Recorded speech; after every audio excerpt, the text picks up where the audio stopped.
I took before their time. It's alright, I'll be fine.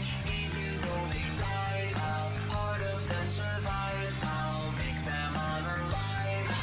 It's alright, I'll be fine. Safe inside. When you hide remains, what remains?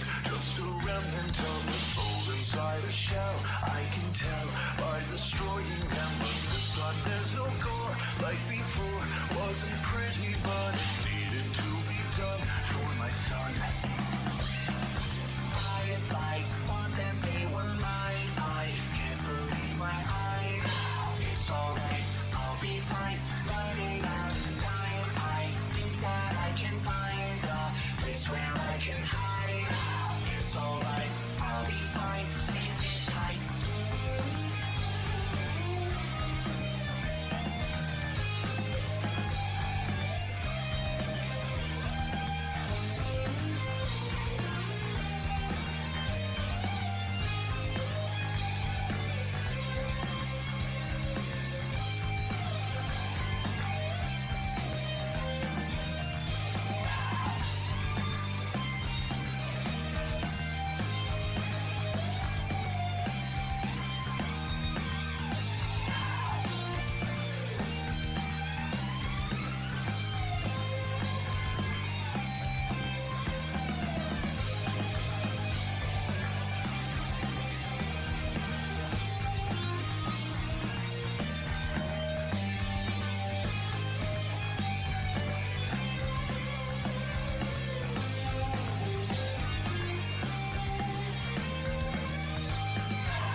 Hello, everybody. Welcome to the stream.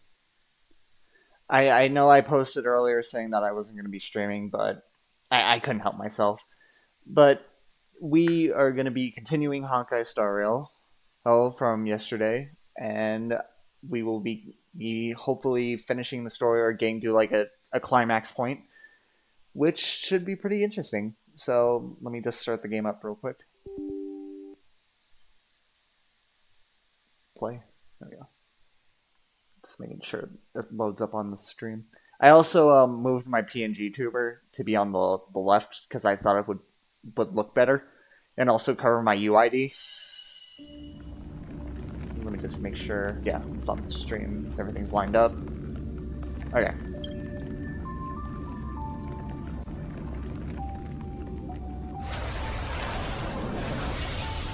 And hopefully we will be avoiding the stream crashing, because I already have the fan on, so my computer should stay running.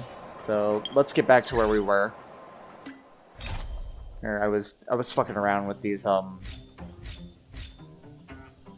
side missions that I have not touched at all. Oh, but I'll touch them eventually. Okay, so let's head back.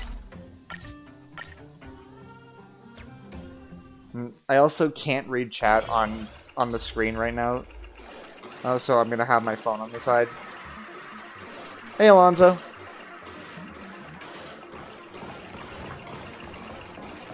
Alright, okay. That should be another sticker. Hold on. Is it? No, it ain't. Okay. Very, very cool game. Just look at this world. It's so boring. It's so boring through and through. I don't mean to criticize, but I have to say that all of the challenges were so stupid that they barely took any skill. The school of acting stage, the gunfire trial, and they're just so boring. They're just boring fillers used to speed things up and make even killing time seem boring. Take my homeworld, for example, Punk Lord. We once put on an enormous offline treasure hunt that perfectly integrated adventure gaming and real-life puzzles. The design was perfect. Do you know who the winner of the great treasure hunt that day was? Who asked you? Fine, that's okay.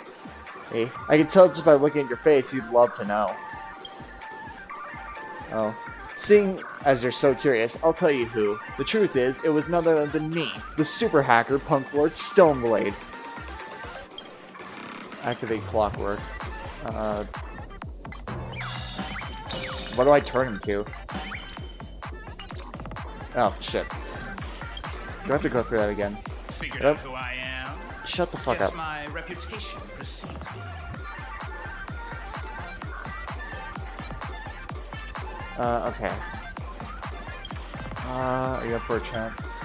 If you got something to say, make it snappy. A hacker's time is far more than you think. Is that the same name? Same Punk Lord I think it is? I doubt a super hacker such as me could ever hope to come from any other planet in the universe. It's a place that's filled with e-waste and used takeout packaging. The line between the real and virtual is so blurry it's almost invisible, and graffiti covers every wall as far as the eye can see. Yet, fun and adventure can be found absolutely everywhere. I love Punk Lord, but I can't contain the rebellious spirit that's always bursting up out of me. So, I took up the invitation from the family to come here and help build Panaconi. But when I look at this place now, it bores me to death. Maybe the time will come for me to leave. Hey, buddy. Ever heard of Punk Lord? Yeah, I'm making you fucking cry. I don't give a shit. Sub. Boo-hoo. Before you get a chance to react, Stoneblade swings his arms around wildly. Environment materializes around your very eyes. What the fuck did I just do? Sob, actually, all those stories about me being a super hacker, they were lies. You're not mad at me, are you? No, I'm the lightning controller of Scorched Sand Hall. My work involves operating this equipment, warming of the crowd. You'd never find my name in the credits or anything, so I made up all those events. But I heard this story from a Punklordian guest about the great hacker Stoneblade, and I was jealous of that and kind of unrestrained freedom. So I decided to borrow his name and use it in the Dreamscape where one can become anonymous. I want to be just like one of those contestants and stand out in the spotlight as I'm cheered on by the audience, but that's not the life that's been chosen for me. The dude knows he's an NPC. I love that rainbow you made. Huh? Really? This is a little trick I came up with while I was slacking off and controlling lights by using hand motions. You see? Waving clockwise is the dim lights, and it's clockwise bringing them up. Here. Sorry if I'm fucking stumbling on my words. I'm very dyslexic. Okay. I feel so much better after talking to someone, even though nothing actually changed. Thank you very much. Okay. This place is buzzing. Chest! This venue is a miniature representation of that time known as the era filled with boundless possibilities. That fucking... Really?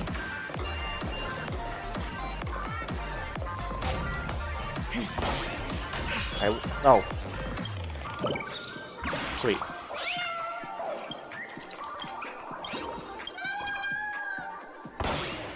Okay.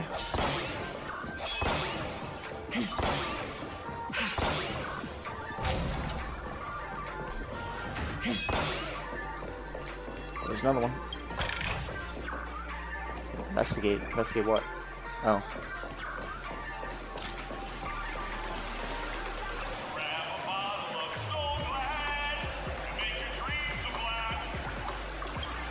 Nameless, your arrival reminds me of the grand occasion when Penacony was first established.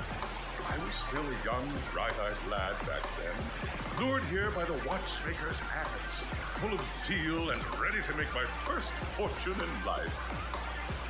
Once, during a particularly grueling day, I passed out and was resuscitated by a drink from Mr. Sousa. That sweet taste has since been etched in my mind, and that was what drove me to create the Soul Glad that we all know and love today. The dream-chasing era was truly a wondrous time. Oh, I miss those days, and the watchmaker. Scorched Sand Hall is my homage to that time of boundless possibilities. I wholeheartedly hope you make it to the March is looking off into space. as the next It's not even looking at him.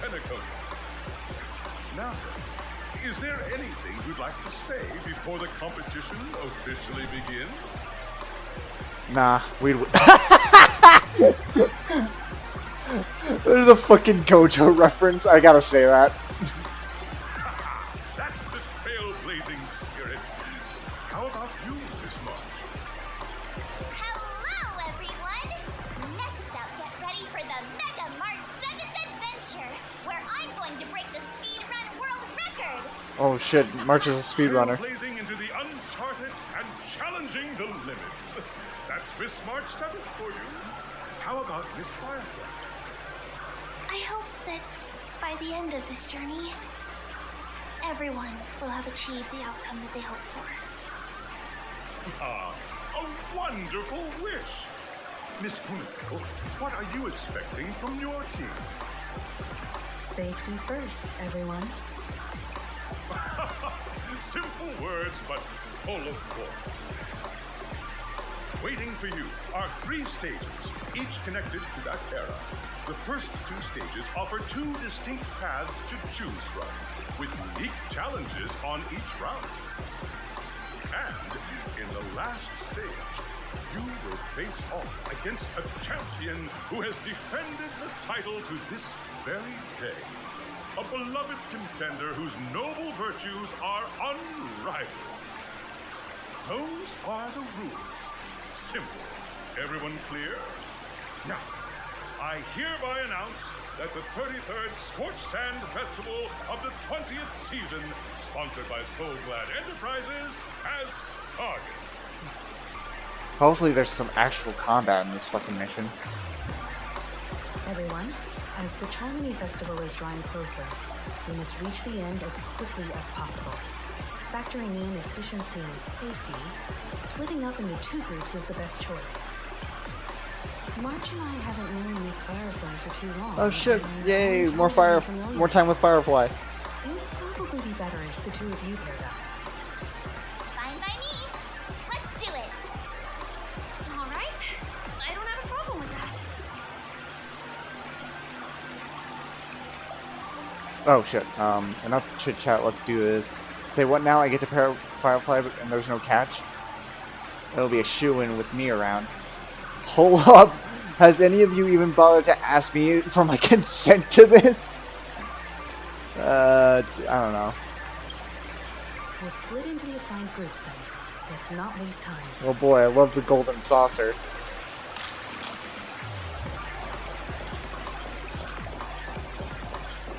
God, this feels like a fucking, like, I don't even know. This feels like, Starlight Carnival in Sonic Colors. Just looking at it.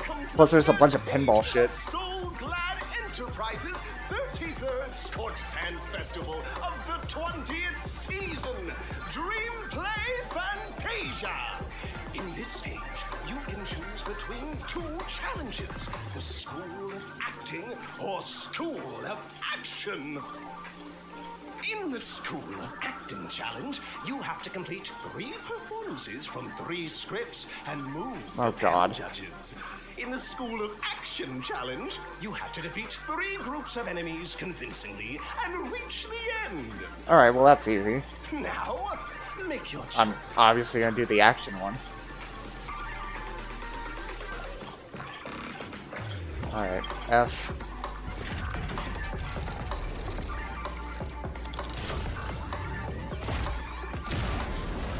Why the fuck is it literally just pinball?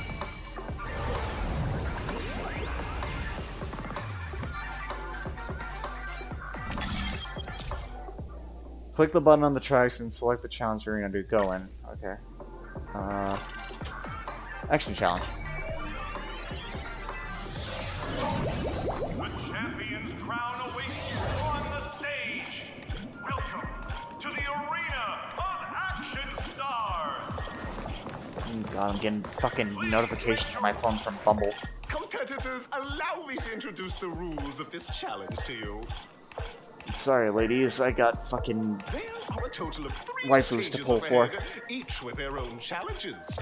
The enemies you will contend against are antagonists. Don't get overconfident. Dude, I got Acheron and Jingliu on my team. Defeat them swiftly and decisively to set a new record. Even if I It's I could probably worth just fucking use mentioning Acheron's that ability. this stage was achieved by a contestant with fiery red hair. Fire, okay. Astoundingly, he overcame all enemies across Okay, the that's stages definitely in Luca. only 5 minutes. Time is of the essence. Let's make this quick. Alright. Oh shit. Oh, never mind. They're talk and activate.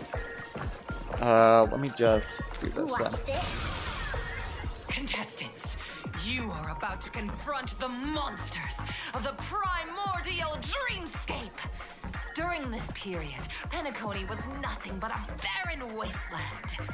The dreamscape was fraught with strife and disorder, with memory zone memes running rampant.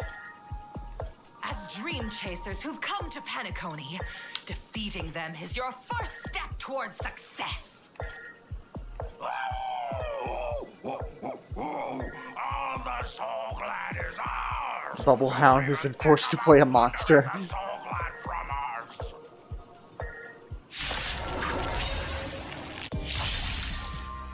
Try harder. Again. I'll go easy this time. Okay. Feeling spiffy? Free will, or was it just for oblivion? Okay, heal. Save it for your own skin. These are devils. I'll crush them all.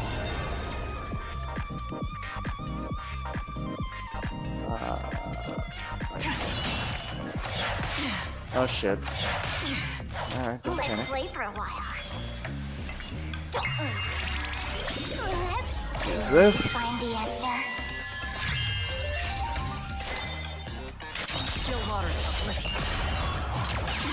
Oh, whoops. Almost forgot to use my ult. I weep for the departed.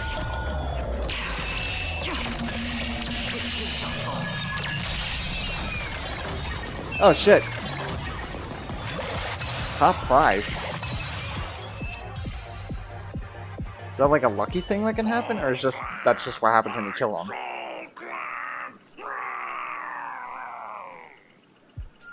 Pretty simple. I just hope these tests don't take too long. Okay. Sweet, more trace farming gear.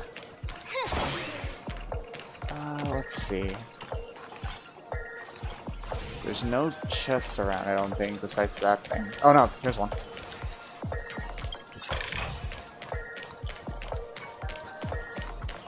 I don't see any birds around.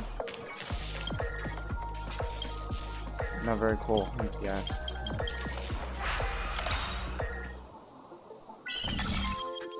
Okay. Let's see. Wait, oh.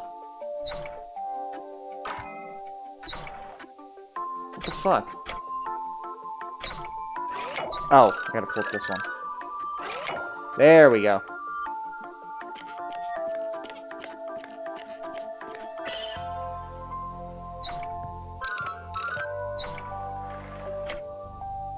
Okay. No? Maybe if I bring this one down? Yeah.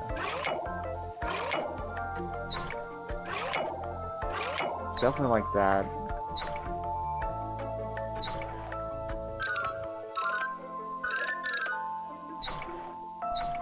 That's... Oh my god. How the fuck is that not connected? It's a straight path. Oh, because of this little edge here?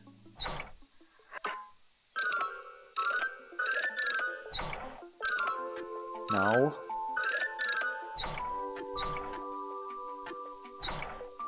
That's so dumb. Come on, clock, you work with me.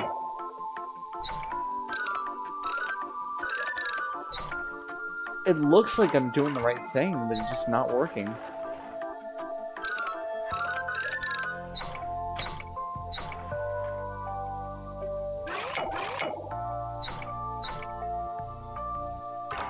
Oh, there we go. Okay, got it.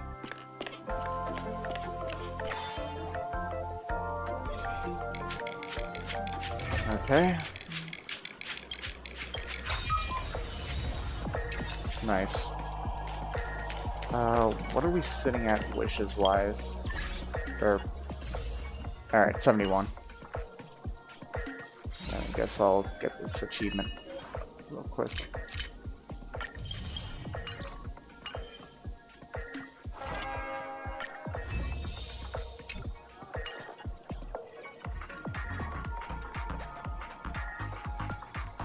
I thought I heard talking or something.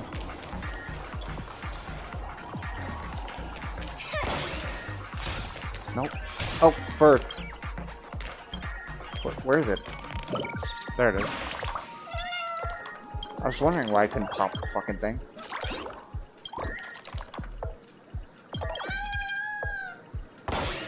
Okay. I might switch Jingliu out real quick. Hang on. There we go.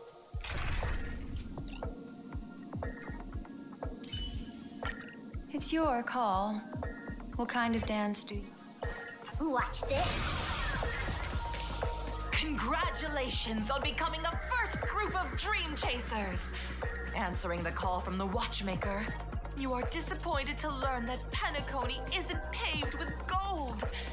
Resigned to your current plight, you start from the hierarchical dredges, biding your time for a chance at success. Just as you're about to give up, a downpour sparks a business idea. You enter the umbrella business! What? But just as things are looking up, you encounter a competitor. Defeat them and emerge victorious from this trade war. Why is our opponent so glad? Because This is Soul Glad Enterprises' 33rd festivity auditions of the 20th season. It's like fucking Disney putting you against Disney itself. To safeguard the integrity of Soul Glad, I will soar high into the sky and become its shiniest star. Why do I recognize that voice?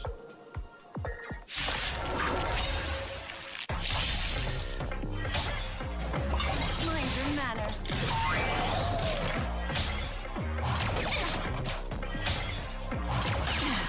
The game is on. Another journey And begins. buff. Can you find the answer?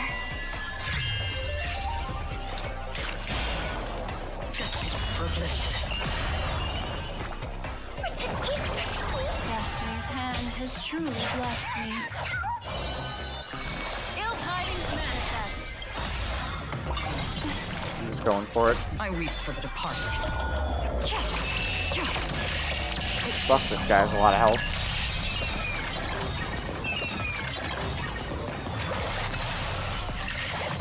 Hey.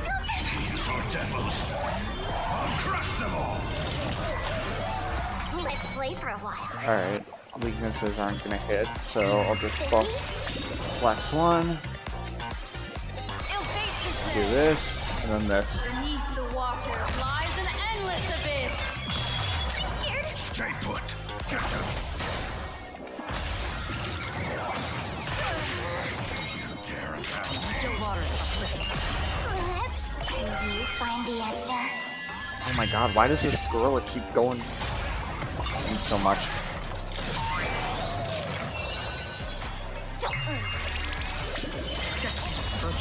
Here we go.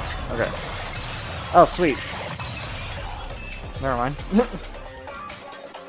That was enough, apparently. Kisses me with pain, and I provide with Soul Glad in return. Whoosh! Okay.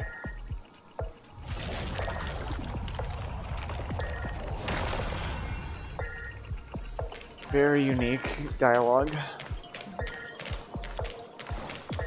No chests up here. I guess there's one more. Yeah. Oh fuck, there's two of them? Pull it. I see another chest.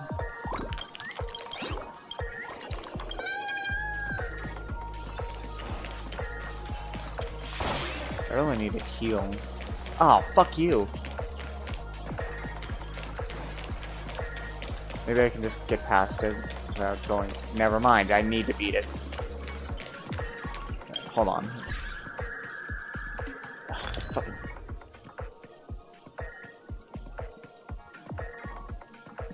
Sorry.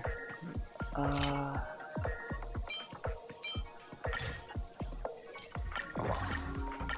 just want to give Wahwa some more health. Watch this. Do you? And that'll do it. Congratulations to our two dream chasers for establishing yourselves as budding stars in Penacony. However, now you face a competitor selling at low prices, pushing you to the brink of bankruptcy. What the fuck is the point of this challenge? No matter how lengthy the battle, you always persevere. Topple this powerful opponent, and the tides will turn, paving a way to success. None will take my Soul Glad away from me. I will use the Transmutation Arcanum to turn into a dinosaur! Oh, dinosaur! Devour my enemies! Grab a bottle of Soul Glad This- and make your dreams a blast! I get the whole thing is supposed to be advertising, seeing like it's the greatest thing in the world, but it just sounds fucking cultish. Holy shit, we got 5 viewers in here? Feeling spiffy? Free will, or was it? Welcome to the stream, everyone. Hold everyone back again? I'm just going for it. How familiar. I weep for the departed. If it's like a theme park, they have to hype up the audience too. I guess, yeah, since it's supposed to be like a contest.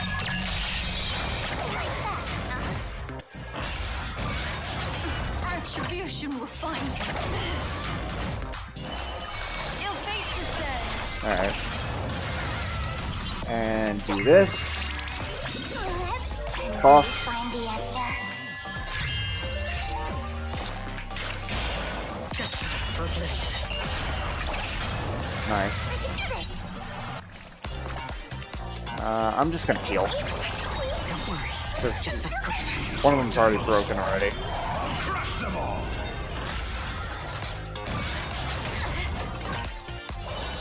And do this. I'll just hit him.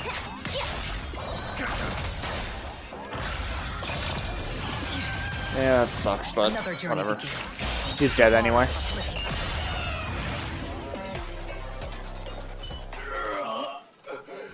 The body withers, but the soul-glad name shall not. Ah, you truly are a beast, more than I can ever be. That should do it. Okay. Let's go. Mr. Yang is waiting for us. Isn't this fight way off from the actual storyline? Transforming into a dinosaur isn't imaginative enough for you? This is the sort of magic only seen on Penacony. Anyway, let's get back on track. Where were we? Oh, that's right. After an extended battle, you finally emerged victorious! But the companion who journeyed to Penacony with you chose to leave, having lost all hope. In the years that followed, you encountered each other once more on the prosperous streets of Penacony, but dared not call out to one another. Perhaps akin to the lingering regret of every dream chaser. Ah, well done! You brought to life the thrilling action scenes from Once Upon a Time in Dreams with your fighting skills. Okay. Looks like we won. Let's hurry up. and Oh get to shit, the there's next 2 chests. One here. Bountiful treasure? Okay. Oh, I can just do this. Stream forth the gleam of old blades. Bitch. F. No, door's stuck. Door's stuck. Oh, that sucks. There's nothing even worth it there. Okay. This up. Over. Oh shit, new music track. Okay. Congrats to both of you for clearing the stage, but more importantly, are you having fun? Are you having fun? It's been success. Look at the time. You finished much faster than that red-haired contestant did. That red-haired contestant. Who is that exactly? You'll find out eventually, but only if you clear the next test first. Welcome to the second stage of the 33rd Scorched Sand Festival in the 20th season, sponsored by Soul Glad Enterprises. Gunfire time! You have the option to choose Gunfire and undergo Brother Hanu's trial, or Time, where you'll face Clocky's trial. I don't know. Now, make your choice. I really don't like the Hanu missions, but even then, and the Clocky stuff is kind of tedious. So it's... I don't know.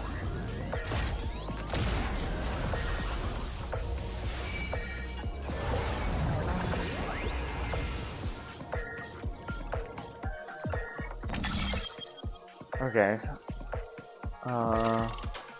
Gunfire trial. Oh, never mind. Time. Oh, excuse me. Time trial. Fuck it, I'll go gunfire.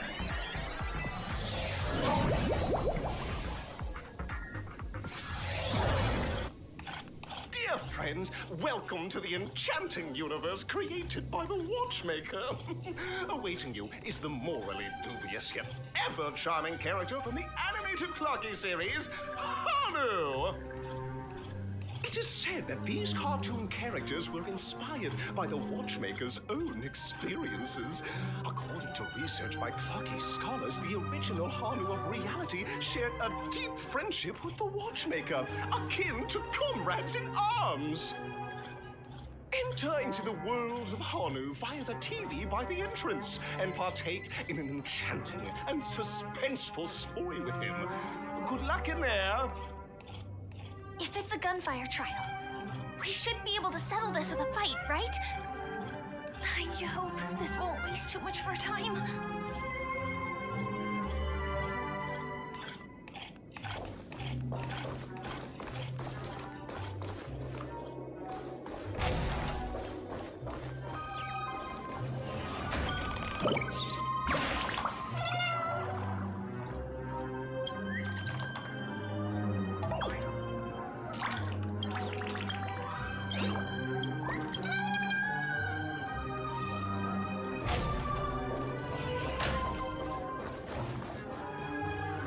Ready? 1, 2, 3. Are we both in control of this Hanu character? Very good. Looks like you've got the hang of it. In this Hanu's Adventure episode, Boss Stone has gathered his battleships for an assault on Dreamville. Buzzfly, Cousin Wolf, and Bombhead are all raring to go. The brave Hanu must thwart their advance and protect his home. Alas, Hanu presently is ill-equipped to fend off the malevolent mischief makers, which is why he is preparing to seek out the Puzzle Gentleman's aid. Go forth and speak to him.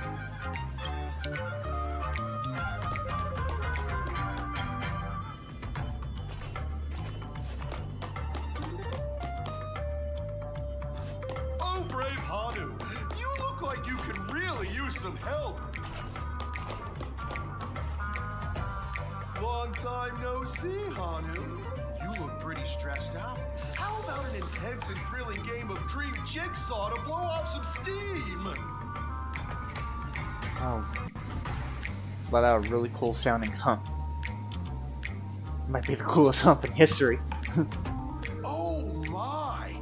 Are you telling me that Boss Stone has rallied the villains to seize Dreamville? What a dreadful twist of fate! Listen closely, Hanu. I'm aware you're in need of a suitable weapon. And I also know there's one just upstairs. But you know what? You'll have to play an exhilarating round of Dream Jigsaw first. No Jigsaw, no moving forward. So I guess that's the exit point. Not fair, you have to help me now. I believe someone as cool as you. That's cool. Such a cool perfection. Now scurry along, Hanu, but tread carefully. Two ne'er-do-wells are also eyeing those jigsaw pieces. Either outsmart them with a quick knockout, or ensure they don't catch you in the act. I can't wait to see you finish the dream jigsaw. Let's stay alert and make sure those monsters don't spot us. Oh shit. Okay. Wish I could zoom out more. If we can push that thing down, do you think that would Look do up the where?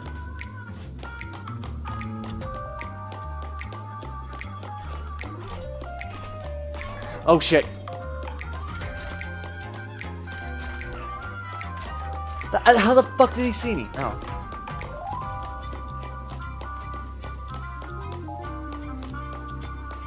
I was gonna be so pissed.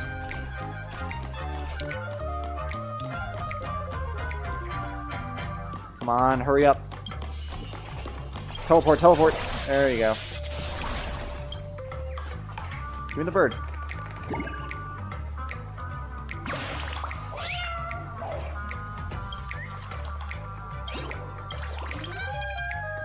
Just the only thing you need to say.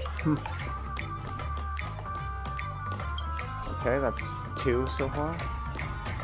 And a chest, nice. Ah, here we go. And push.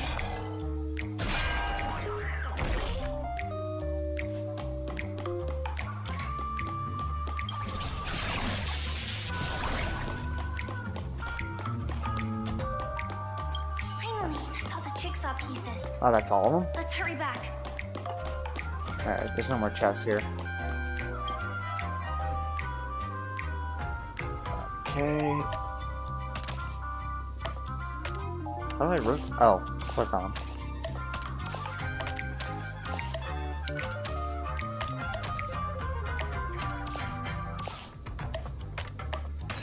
Okay. It goes here. This goes here.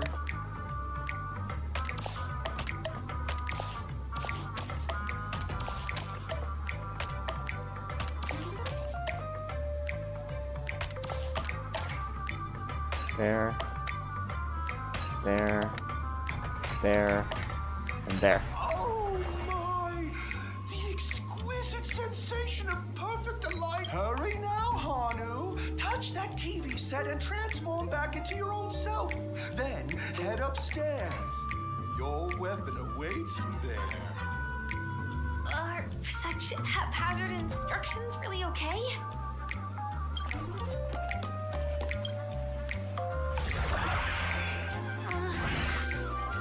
Disconnecting from that thing so suddenly has left me feeling slightly disoriented. You get used to it. Is that Hanu?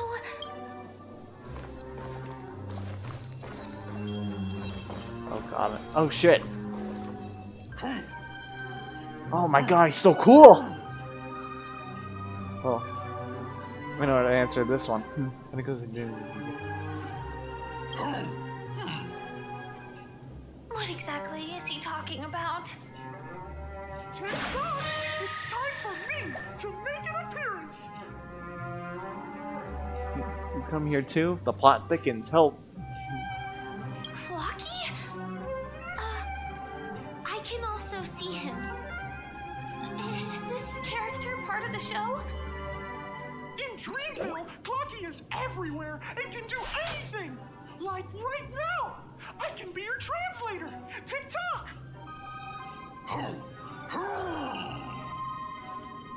Hanu says, battle! We must do battle!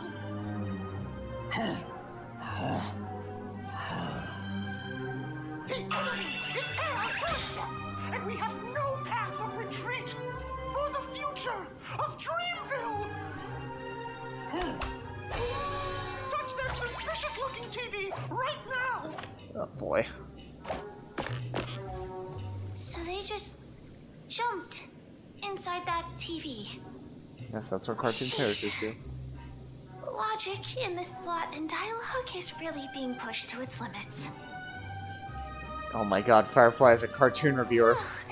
Here we go again. Ready? Hold on.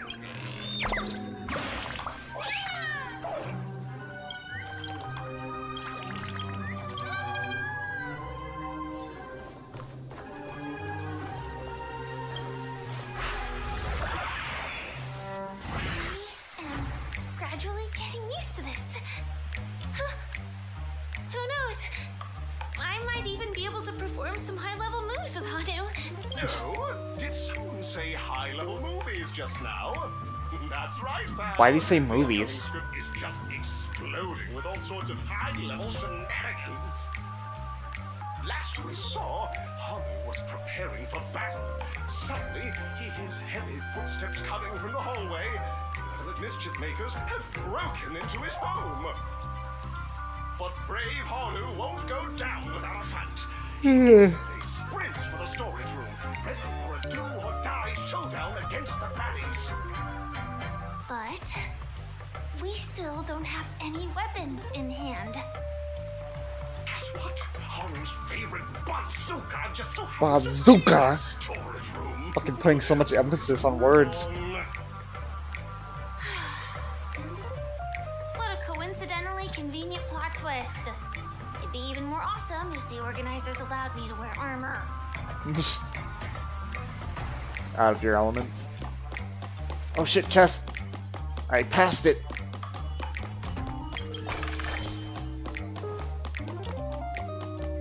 The storage room. It's behind the shelves, right? Oh, there it is. Oh shit. Alright, gonna have to do some fancy footwork here. He wasn't lying. There's actually a bazooka here. Go, go, go, go, bitch!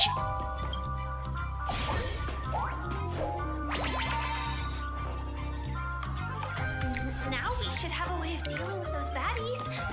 This thing feels just like the soaring locust too.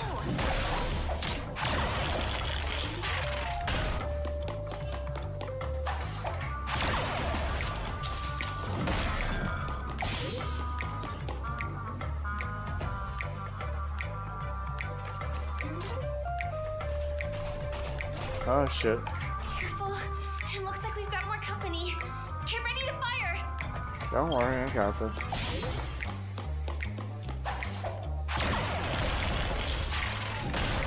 Nice.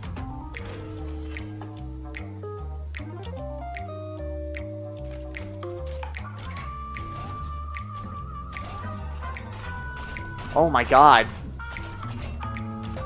Here we go again. But no big deal. We're pretty handy with this bazooka now.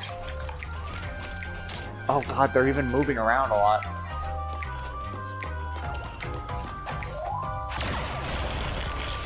That works.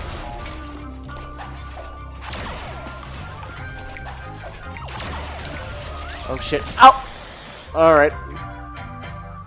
Okay, cool.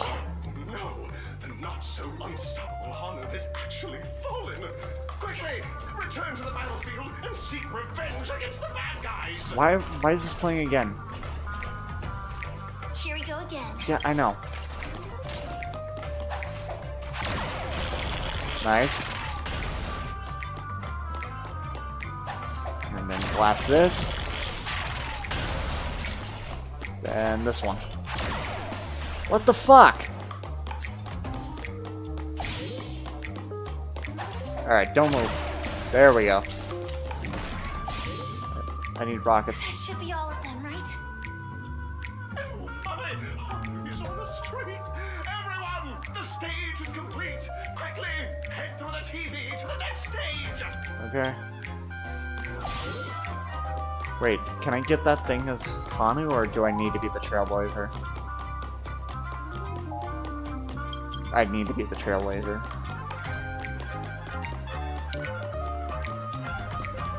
Nope, that ain't gonna work.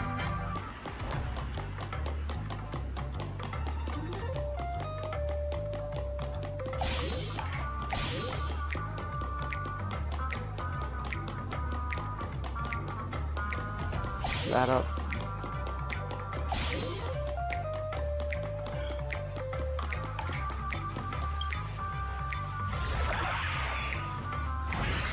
Well, that's that. Oh, sweet.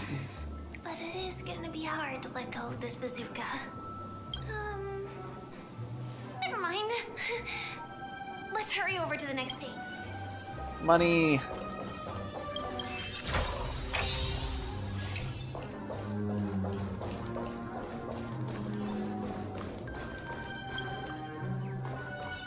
Okay.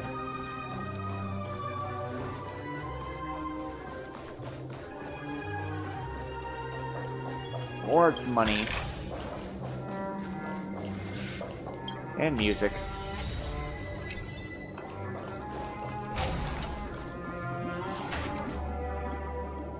Congratulations to both of you! Oh, you've overcome all obstacles and proven yourselves. But, unfortunately, there is only one who can be Penacony's festive superstar. So In the final stage, you will face the defending champion. If you fail, you will lose the opportunity to become the festive superstar. oh shit, boss battle? Welcome to the 33rd Scorched Sand Festival's third stage in the 20th season, sponsored by Soul Glad Enterprises, Superstar Showdown. Okay. So I'm guessing this is gonna be Luca. If it's not Himiko.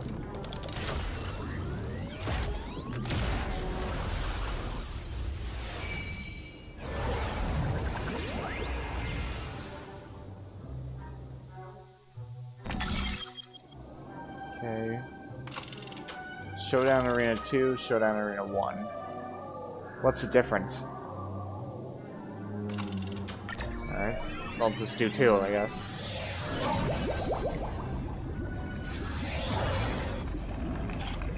Take victory in the Superstar Showdown. Oh shit, it's Argenti! No way. I think I saw someone. Someone extraordinary.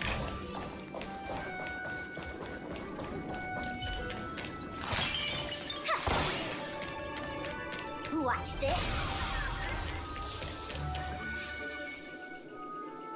Please read, my beautiful ladies. By the glorious light of beauty, I never thought I could see you again. In such turbulent... Are you But a knight of... why wasn't he talking?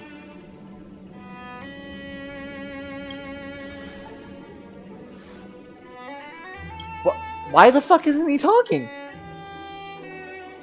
You already heard of my humble title elsewhere? I am deeply honored. Upon hearing the impending festivities, I commended the one and only to bring me to Penacony. With full of haste, alas, as in a cosmos unguarded by the beauty, the disorder prevails. Thus, my passage was delayed by tending to the sick and injured. Unfortunately, the mini-rabbit mech pilot, stray cat duelist, galactic ninja, and quad drive, and along with the 32 other souls in distress, all emerged from their predicaments safe and sound. I then led them all here to revel in the harmony and countless other splendid beings. Is this the beauty? Dazzling. I do not deserve such praise. It is unfortunately that dashing IPC ambassador, whose residence matches that of a beautiful peacock, remains in a woeful state. How I wish he too could partake in the splendid occasion. Okay, let's get back to business. Since fate has brought us together, it stands to reason that you both seek the accolade of the edition's victor, correct? Though my arrival, I was once mistaken for a towering silver-armored fugitive with fiery red flames due to my lack of eloquence. It matters not, for all these trials stem from the land of dreams beauty. What matters now is that I stand before you. Our paths have crossed. I, Argenti, of the Knights of Beauty, am humbly requesting for a battle in the name of the code of chivalry with both of you. I am fortunate enough to emerge victorious. Kindly grant me a passage to the crown of victory and recognize that Adrilla, the beauty, is the most peerless beauty of them all.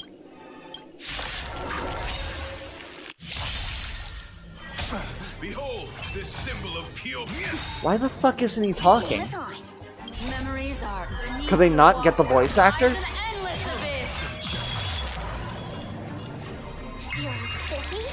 Another journey begins. Let's find the answer.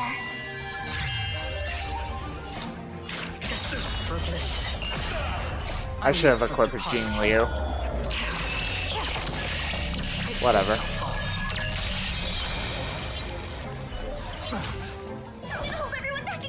No big deal. No big deal at all. You hit like a bitch. Free will over the still water. Oh, whoops. Alright. We're okay.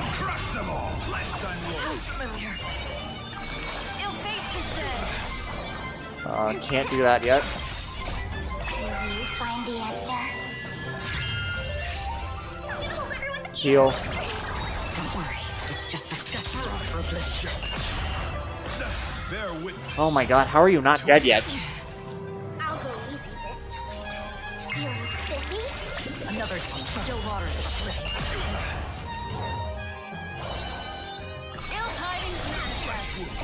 God damn it, I didn't mean to do that.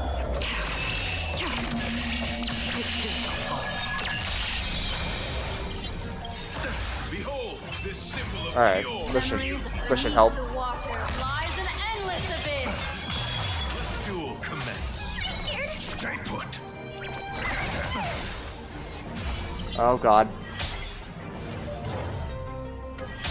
Confess. Put forth all your might. Okay. I really need health. Don't worry, it's just a scratch. Okay. Your devils. I'll crush them all.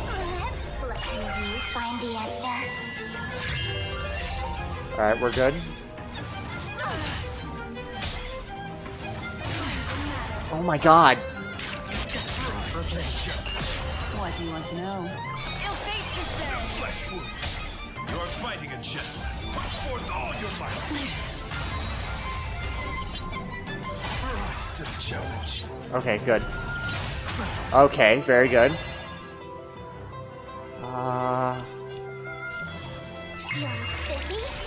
Okay, that's what we needed. Yeah. No power like team power. Perfect. Rise, bear witness. To honor. Memories Do this. the water lies an endless abyss. Let duel commence. And now this. I weep for the departed. It is my fault. This is gonna hit hard. Rise to the challenge. Destiny isn't chosen. Ill tidings manifest. Scared? Let's look who you find the answer. Still waters are pretty. That's enough. I have necessary caught. Oh, I don't even get to finish him off? Fuck. The ultimate is eternal security. Beautiful, beautiful. Truly a captivating contest. It is through you that I realize to uphold the honor of a driller, I must further hone my skills. What a beautiful lesson indeed. Go forth, my dear friend. Beautiful miss. The audition's crown is yours to claim. And I shall remain here, gazing from afar, or as you bask in the limelight, joining the audience and offering you the most heartfelt cheers and applause. We don't have much time. May fate allow us to meet again, Knight of Beauty. Why? In that case, let's make Whatever. our way to the end. Penacony's really throwing. I don't know, it just feels like a budget thing. I hope we make it in time. Alright, no chess.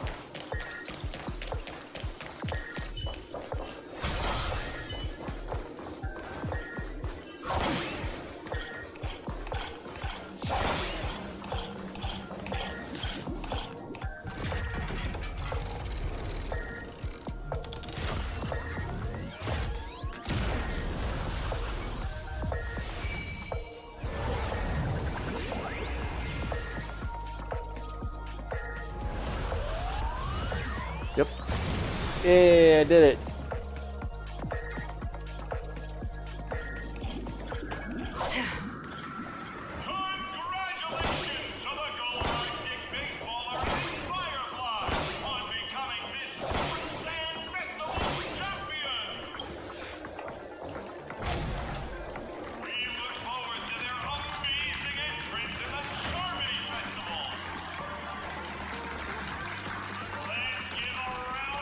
Oh, I love that.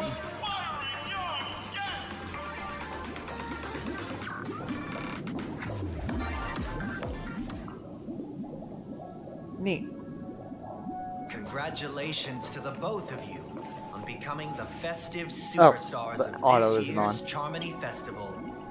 Before entering the Grand Theater, I, on behalf of the organizers, What the fuck? extend my sincere congratulations to you, wishing you joy under their radiance. What are you doing here? Jory, work. All I get are sincere congratulations. Where's my stellar jades? I gotta go with that. We gotta go with that. It's too close to home. Your endeavors are worthy of extra recognition, and I've taken steps to ensure that. However, this reward is not a material one, but rather the opportunity for an open and honest communication between us. As previously promised, my sister, Mr. Yang, and I have met with the Dream Master. We delved into the truth about Penacony and its Stellaron, and have come to a consensus. Both I and the Oak family cannot acquiesce to your request. Oh, you fucking bitch. Just as expected. I fucking knew he was gonna pull this shit. We acknowledge the perspective of you, Nameless. Penacony does require change, but not as you propose. The planet of festivities cannot and will not revert to a place characterized by chaos, disorder, or anarchy. Through your journey of overcoming obstacles, you must have glimpsed the essence of that era. The vulnerable ruthlessly eliminated, equality non-existent, common folk living precarious lives, eking out a dreary existence. Ultimately, only heroes like yourselves manage to achieve success. But I would dare ask, if you did not possess the special status of having a Stellaron, and you were but an anonymous and frail member among the masses, which Penacony would you prefer? One that doesn't A fucking... dystopia for the survival of the fittest, or a sweet dream paradise for all? I don't know, why are you asking me? That's not the point! Don't let him mislead you! Mr. Sunday, even if the members of the Oak family can't fully agree on what to do about the Stellaron, now's not exactly the time to be holding an extensive discourse about Penacony's past and future, is it? The Stellaron issue concerns the life and death of everyone on Penacony. If anyone has a better suggestion, the crew is more than willing to listen. Also, it'd be best to tell us the ins and outs of that meeting. This way, we'll at least know what Welt and Miss Robin are dealing with, and the reason why they failed to make our appointment. Ah, Navigator. That is precisely my intention. With all present, let's begin by discussing the details of that meeting.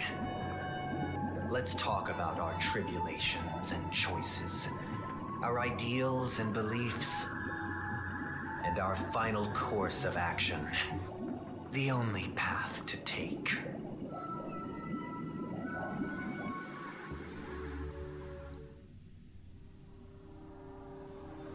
A while ago. You mean to say that for the longest time, there have been scoundrels who would use this Charmony Festival that I have bequeathed to the masses as a tool to realize their ambition? Indeed, Dream Master. Once the Charmony Festival begins, the Stellaron's powers, along with the song, will be broadcast across the entire planet of Penacony. And then everyone in their dreams will be unable to awaken. This is indeed surprising to me. The dreamscape is maintained by the collective effort of the 5 families.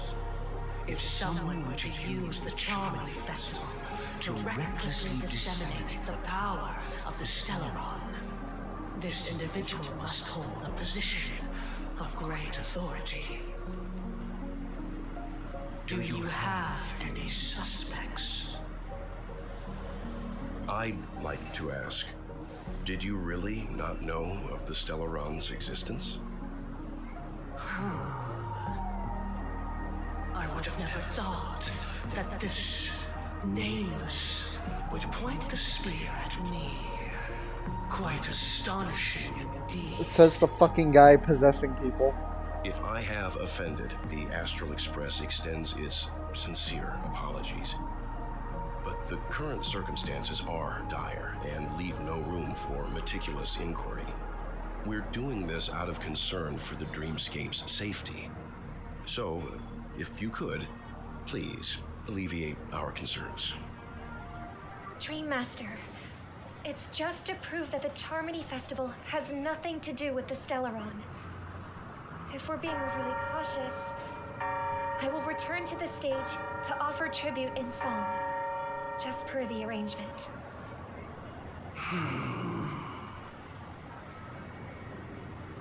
Sunday, Robin. I've watched you two grow up and know your dispositions like the back of my hand.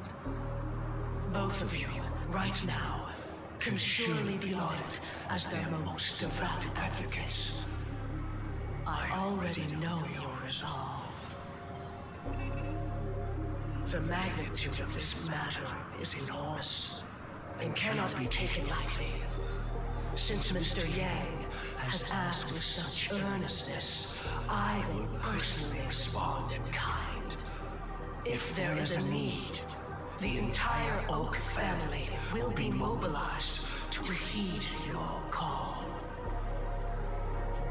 Someday, might I ask you to beseech them to cast their light unto me and question me in their stead, so that no lies may be concealed? I will do as you command. Robin, could I entrust you to be present as a witness, to document the truth, and to proclaim my innocence, so that all slander may be utterly dispelled? I will do as you command. What the fuck? May thy will be carried out on earth, just as it is in the heavens. Oh, triple-faced soul, please sear his tongue and palms with a hot iron, so that he will not be able to fabricate lies and make false vows. Let us begin. There is nothing else to prepare. Understood. Question. Have you devoted your life to your god? Oh. Never worshipping other gods? Naturally. Do you love your god as you do yourself? Always heeding their admonishments? Naturally. Have you strayed from the path expected by your god, betraying their name? Never. Have you ever been inordinate with your asks of your god, coveting more than the foundation of the creation itself? Never. Then, a final question. Do you swear to fulfill all vows, past, present, and future? With the Eon as my witness, if I do not deliver on my words, or if I renege on my vows, may I be cursed in accordance with divine law. They have seen your faith, and have endorsed your faith. With this, it can be evidenced... Just a moment.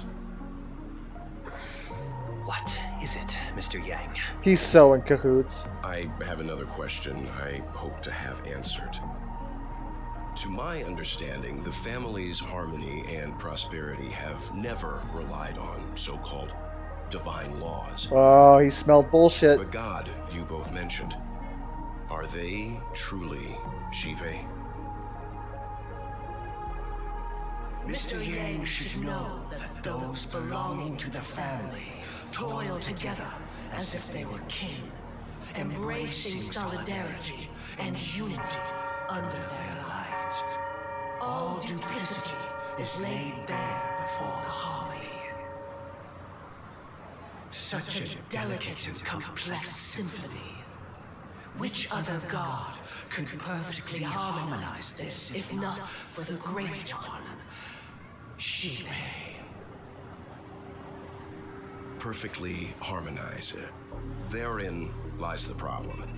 It isn't an outsider lurking in the shadows who changed the harmony, but a dissonance that has surreptitiously emerged from within this very symphony itself. In the distant past, there existed an eon. With one flick of the wrist, they crafted the laws of the cosmos. Their followers formed the Beyond the Sky Choir, spreading solemn and reverent hymns throughout the universe.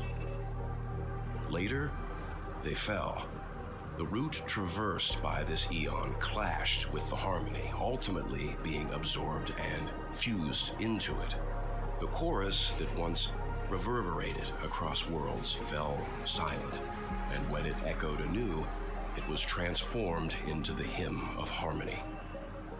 Though an eon may perish, paths with no masters still linger. In the all-forgiving harmony, echoes of bygone dissonance may subtly arise. Mr. Yang, being overly astute can be a detriment. Especially when you find yourself alone and without allies. So this is how it is. For the sake of our grand cause Sunday, please afford these two an opportunity to rest. What? I knew it.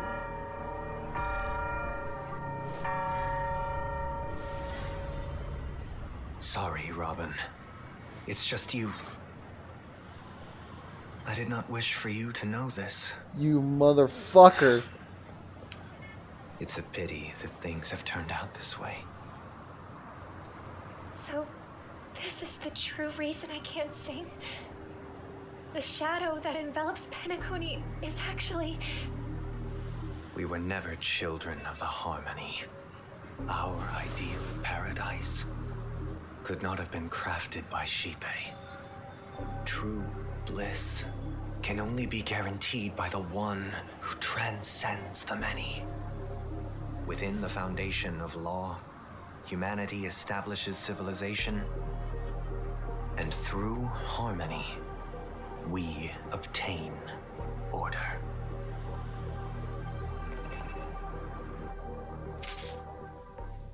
Unbelievable. To think that there would be remnants of the Order on Penacony. What have you done with Mr. Yang and Miss Robin? Don't worry. I just gave them some time alone to ponder their fates. I'm gonna fucking kick your ass. You should know that these actions make you an enemy of the Astral Express. Should we need to stand against the Nameless, it would only be myself and the Oak family involved. But we haven't reached that point yet, have we? Your efforts for the justice of Penacony are evident to everyone, and have been widely observed. Stop being around the bush. I should get to the point. Patience is a virtue. However, I won't hold it against you. On the contrary, I'm here to make my intentions clear. If it is the Order that drove you to imprison Welt and Robin, and you're using them to coerce our compliance, then there'll be no point in entertaining any type of discussion. You are mistaken, Miss Himiko. They are in very safe hands, and just as the family has always proclaimed, no one can be harmed in the dreamscape, least of all in the beautiful new world belonging to the Order. Penacony and the entire universe have witnessed far too much innocent bloodshed. The strong wield their blades against the weak, and the victors push the vanquished to the brink of life. Natural selection. The world abides by this principle, establishing the well-being of humanity atop the corpses of the downtrodden. Only we, or rather, I, possess the power to put an end to this farce. So you've decided to resurrect a dead Eon? No one's ever done such a thing. If Miss Himiko is interested, let's draw back the veil and speak candidly. I've always firmly believed that people can understand one another through peaceful means. I'm willing to divulge the unembellished truth as to the intentions of the Order's Pathstriders, so that you will make better judgment for the Astral Express, for Penacony, and for this stretch of the universe. Words can hardly do justice to the beauty of that ideal. So, come with me, everyone. Let us retrace our steps and see once again where this road leads. Huh? Where'd he go? Welcome. This isn't any location in Penacony's dreamscape. It's my inner world. The reason the scenery before you remains unchanged is because your consciousness has drawn on similar concepts to fill in the gaps. You imprisoned us? Did you do the same to Welt? It's a tuning process. Stronger in effect and more draining on the mind. The gray-haired guest has experienced it before, so she should understand what it entails. Tuning allows you to intuitively grasp my feelings, which also means that I cannot hide anything from you. Now, everyone, please look at the huge screen. The road we once took begins here. From this point on, you will witness the numerous decisions I've faced. I've selected a portion of these to share with you. I believe after going through similar predicaments, you'll be able to better understand my thoughts. Let's begin. The first decision. Oh boy. A story about a baby bird. This story happened when Robin and I were very young. We were victims of the Stellaron disaster, and the family's Mr. Gopher Wood, who would later become the Dream Master of Penacony, saw that we siblings had no one to turn to and took us in. Later on, Robin and I lived a time with nary a care in the world. One day, after dinner, while my younger sister and I were lounging about in Mr. Gopher Wood's yard, we spotted a fledgling Charmony dove all on its own. That baby bird was tiny. It didn't even have all of its feathers, and it couldn't sing. When we found it, it was already on its last breath, having fallen into a shrub, probably abandoned by its parents. We decided to build a nest for it right there and then. However, thinking back, that winter was unusually cold, with fierce winds at night in the yard, not to mention the many poisonous bugs and wild beasts in the vicinity. It was clear that if we left the fledgling in the yard, it stood no chance of surviving until spring. So, I suggested we take it inside, place it on the shelf by the window, and asked the adults to fashion a cage for it. We decided that when it regained its strength enough to spread its wings, we would release it back into the wild. The tragic part, something that we'd never considered, was that this bird's fate had already been determined long before this moment. Its destiny was determined by our momentary whim. Now, I pass the power of choice to you all. Faced with this situation, what choice would you make? Stick to the original plan and build a nest with soft net where the Charmony dove fell. Or build a cage for it, and feed it, giving it the utmost care from within the warmth of a home. I eagerly await your answer. Build a nest for the bird, or build a cage for the little charming dove.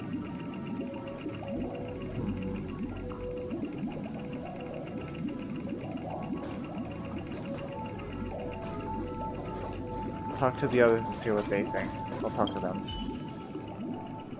I can't decipher his intentions right now, but based solely on that question, I would probably choose to build that dove a cage. Even if I was gonna release it back into the sky, it'd have to be strong enough to fly first.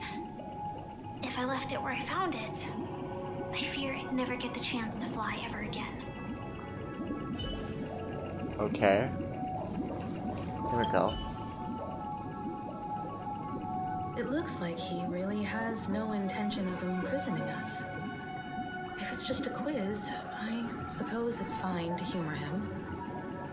Back to the question. I would personally choose to build the little Charmony dove a cage.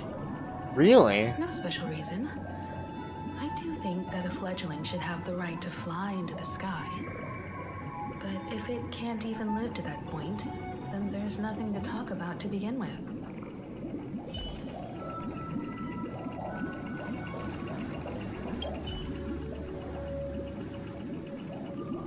That guy just casually throws this kind of question at us? What exactly is his deal? But fine, I'll answer, I guess. If it were me, I guess Damn, everybody chose build a I'd cage. cage for the little Charmony dove. After all, leaving it there, it's bound to get hurt by wild animals or something. And that'd just be too sad. I guess we're building a cage.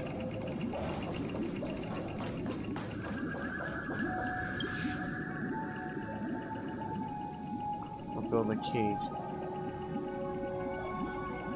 I'm happy to see that you made a choice similar to ours. If your mind is made up, let me reveal the outcome of this choice. We passionately nursed it back to health, preparing only the best food for it every day. We even preened its feathers.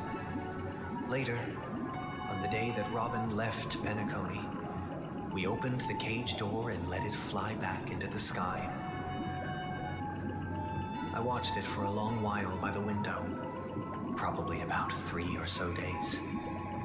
In those 3 long days, the little Charmony dove tried again and again to spread its wings to fly into the sky, but fell to the ground, only to keep trying. Finally, on the 137th attempt, it succeeded. But its attempt did not go perfectly. After flying unsteadily for a while, it fell to the ground, unable to grasp the direction of the air currents. The fall shattered its wings. It writhed helplessly in my embrace. But it was all for naught, finally succumbing to a painful demise. And in that instant, our tender care, our given love and hopes, they all became the inevitable push that sent it to its death. I deeply regret the choices we made. Next, let us head to the second decision. This time, it's the story of a dream chaser. This story happened when I was appointed as Bronze Melodia, a position exclusive to the Oak family, charged with listening to the problems and vexations of Dreamscape residents and providing them with the relevant guidance. It was during that period that I had the opportunity to hear voices from all corners of the Dreamscape. Joy, sorrow, arrogance, regret. The complex tapestry of human nature that formed the world. And I was fortunate to catch a glimpse of it. He was a dream chaser and an illegal stowaway. Just like the rest of them, Okay. he came to Penacony in search of a better life. Except that, to most people, the price he paid,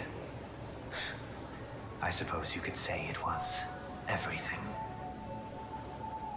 He told me I sold everything I could at home. The house, the land, even his 2 children. He said he could not afford to raise them, and that at least they could eat if they lived as slaves. He had a plan in place. He would buy back his children once he had made his fortune, and enjoy Penacony's beautiful dream with them. Alas, his plan to smuggle himself was somewhat clumsy, and he was sniffed out by those pig-headed hounds.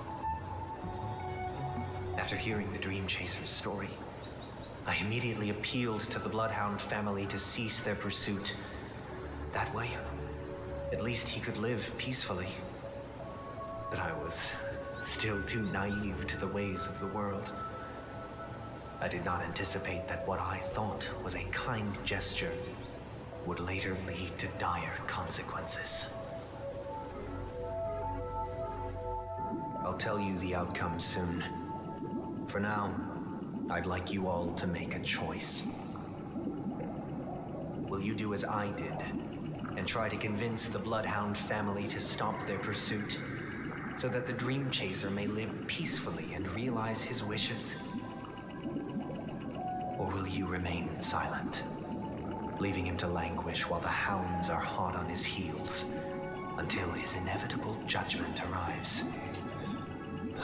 Okay, so I guess it's decisions. Who knows? Perhaps they might even alter the outcome of this tragedy.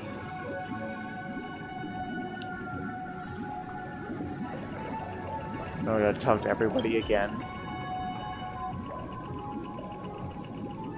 It seems illegal stowaways are really quite common on Penacony. But that guy in the story, I don't think he deserves any sympathy at all. He sold his kids to chase a dream. Honestly. If he intended to go back for them, it's still insanely irresponsible. With that thought, there's only one choice. Let the Bloodhound send him back home. This person deserves to be punished. God damn, March.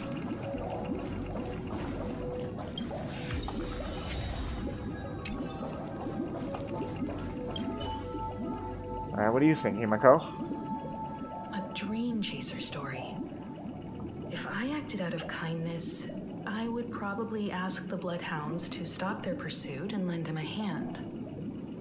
But what cruel repercussion would this choice result in? I think Sunday must have been deeply impressed by the limitations of the strong defending the weak through this incident. Okay, now Firefly. She's probably gonna say calm them off. This question.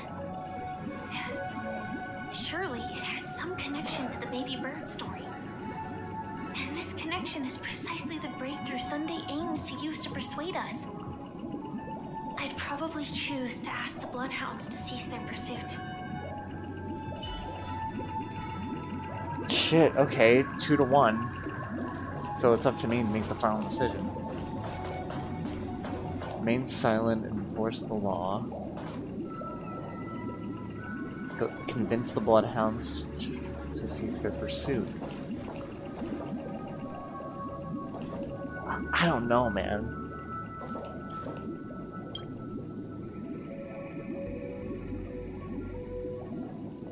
I'm honored to witness you arriving at the same decision. Out of respect, I'll share with you the dire consequences that my choice back then brought about. First, the outcome. He attained major success. After avoiding capture, He ran a business for a few years, very quickly making a name for himself. He never went elevating back for his status. kids, did he?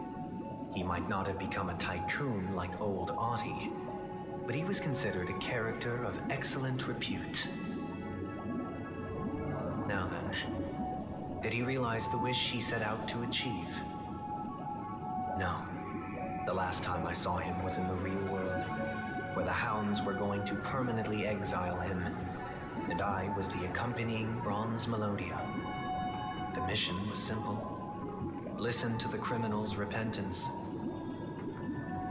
He told me the reason he was in this predicament was because he conspired to usurp the head of the Alfalfa family.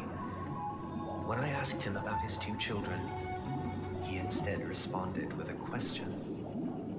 What children? Oh, shit. In the end, my heart aligned with the harmony, and the good deed I dared to undertake held no value, turning instead into a wrongdoing. March is right. It created a lamentable oppressor and countless oppressed individuals. As to your choice, I once again offer my heartfelt apologies. Next comes the third and final decision. And the story this time is my own. This story happened the day I was appointed the Oak family head. At that time, Mr. Gopherwood was the current Dream Master. And as for his wish, we had a private conversation.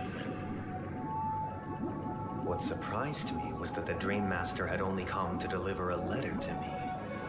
He let me read its contents, and it was a letter from my sister.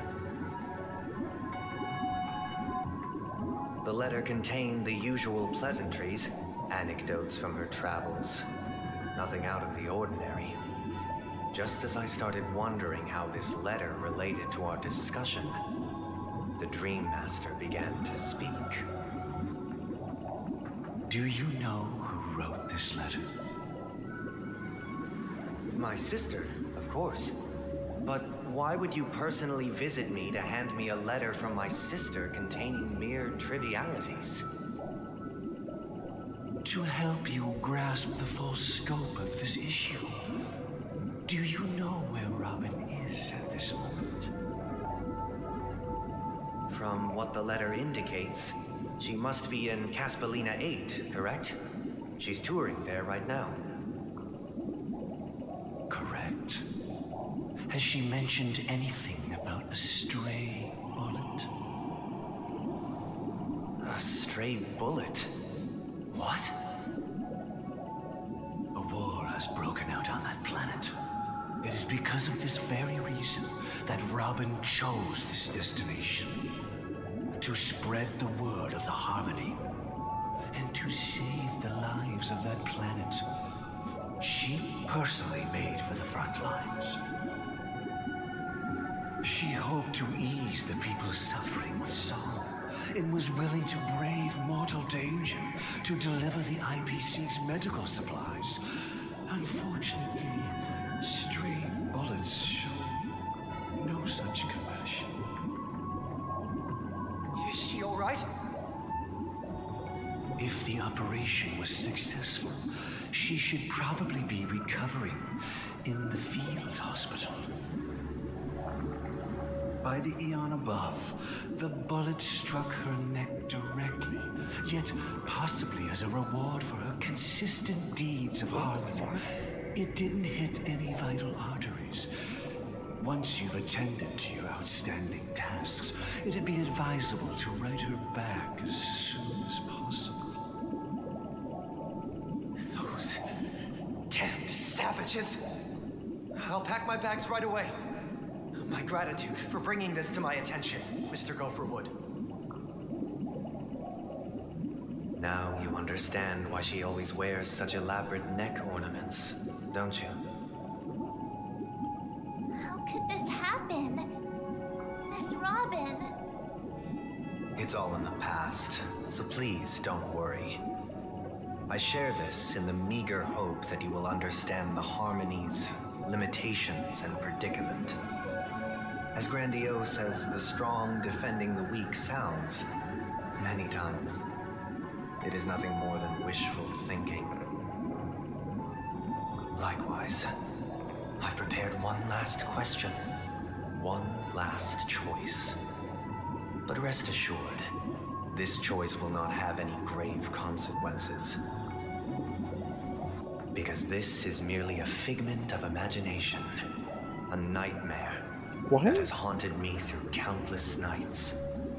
If you ever had the opportunity to make a choice like I did, would you still support Robin's journey on the path of harmony?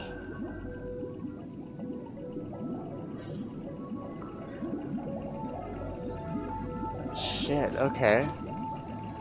Support Robin to go on her journey. Stop Robin from going on her journey. I often feel like I've dreamt of similar scenes on certain nights. In the dream, I see blurry faces.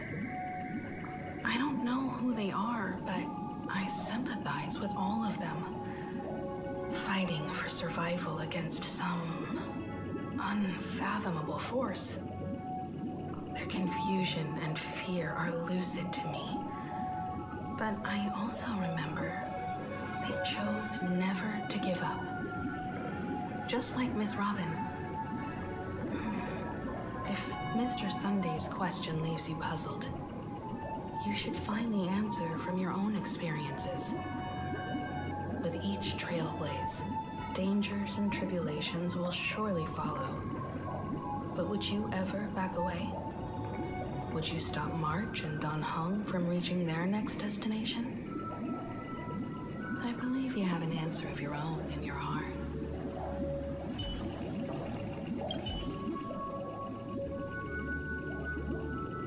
Miss Robin's courage is admirable. And here I was thinking she was just another superstar celebrity. But the fact that she's also Mr. Sunday's younger sister? No, I doubt he'd wish harm on his own flesh and blood, no matter how grand the ambition. So they're not gonna tell me what they're gonna decide. It's up to me. I can't believe that happened to Miss Robin. The strong defending the weak is a great mantra, but if I had to pay such a price, I don't know what I'd do. Support Robin to go on her journey. Stop Robin.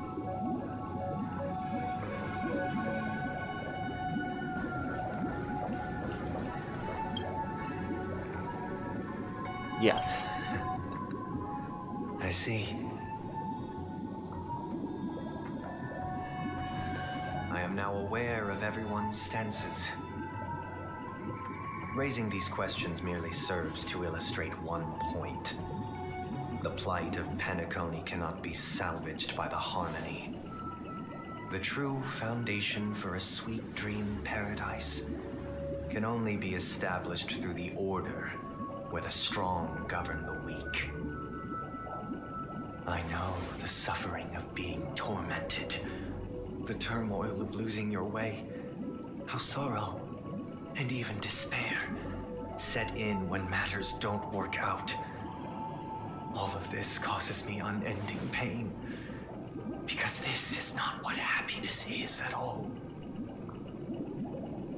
We must teach the weak how to live a happy life. And this life isn't some noble propriety that the upper crust preaches, but in definitive terms, a way of survival that belongs to everyone. So what is your definition of living a happy life? Good question. Human consciousness is fundamentally an illusion, a cage known as self-worth. People lured in by this illusion make mistakes, yet still ask that external influences bear the burden. When one mistake after the next permeates the masses, they become impossible to trace. Thus, the amassing of these individual cages culminate to form a prison. A place dictated only by the rule of survival of the fittest. Nature is always accompanied by predation and sacrifice. Its antithesis is known as order. That is what I want to do. Unite people's happiness under the banner of order. They won't need to make bitter choices any longer, nor face the weaknesses of humanity. They can cast aside their primal instincts to build a haven for mankind. Simply describing thoughts is far too abstract, so allow me to provide a simple example. As you all may know, there are societal norms like weekends and long weekends that exist on some worlds. During these hard-earned rest days, people are given the chance to extricate themselves from the stresses of everyday life, allowing a certain tranquility to return to their souls. And it is only on these days that people do not have to adhere to the law where the strong prey on the weak. They can live out their lives happily during these brief intermissions. It's just a pity that 2 or 3 days are still too fleeting compared to the span of a lifetime. From where I stand, society's ideal system should be 7 rest days. Following Sunday, there should ensue a second, a third, and indeed an infinite procession of Sundays. This should be the face of the new world. Idyllic, eternal, peaceful days. And who would run it? And thus, every person can return to their base selves in this utopia. Some gaze in reverence at the stars, pouring their whole beings into calculating the distance between us and the isolated world of Pagana. Meanwhile, some seek refuge in quiet corners, holding one another, unencumbered by the chains of unwelcome obligations. There would be no need to bear the hardships of reality. Only in this way can humanity face the inevitable end with the purest of spirit, living a life of dignity. This is what it is to live in bliss. Miss Firefly, you who are stricken with entropy loss syndrome, you of all would surely understand this.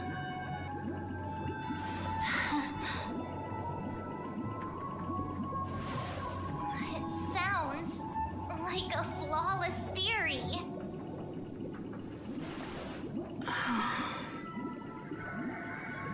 But what is the price to attain all this? The cost is minute, merely a personal and eternal sacrifice. If this paradise is to be maintained for everyone, someone must remain trapped in solitary awakening until the end of the cosmos. Awakening. Which means that this so-called paradise is still a dream. Stepping into this paradise means forsaking reality, correct?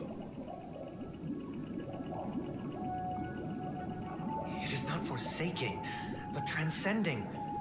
Flesh, blood, sorrow, weakness. If the physical is the root of spiritual suffering, it is only logical that we defeat it. But in this supposed bliss, people won't have defeated their demons. The chance to overcome their tribulations would be forever lost to them. In other words, it is an escape. That's another way of understanding it. But there is no shame in escape. Shut the fuck up. On the contrary, the seeds of escape exist in everyone's hearts. Don't you agree, Miss Firefly? And as to why we sleep, it is because we are afraid to awaken from our dreams. But this is not in conflict with the grand plan. Only in acknowledging this can we truly understand the frailty of human nature, and from there, show compassion and protection.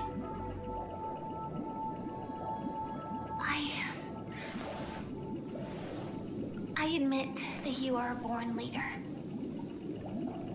Your perspective on humanity brims with pessimism.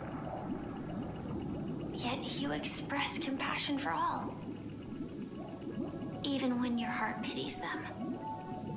But unlike you, I live for the self. From my perspective, individuals making choices for themselves is their birthright. The want to escape may be innate in the weak. But whether they are weak or not, it is not up to another to decide. Perhaps in your mind, you also view me as weak?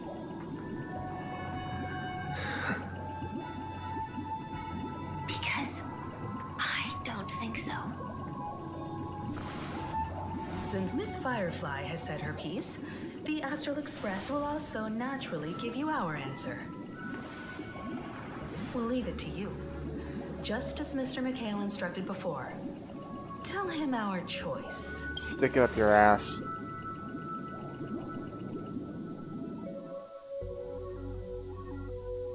Not long ago. What is this place?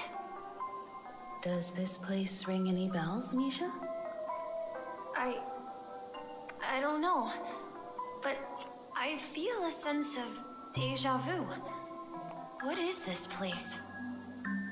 It's the realm within a dream bubble. This was left to the Astral Express by a nameless, but weirdly, when we entered it, it was completely empty. Dr. Edward from the Dreamscape sales store told me that dreams are formed from memories, and a dream bubble can't take shape if its core is empty. So I thought you might be able to help us in unraveling this mystery, Misha.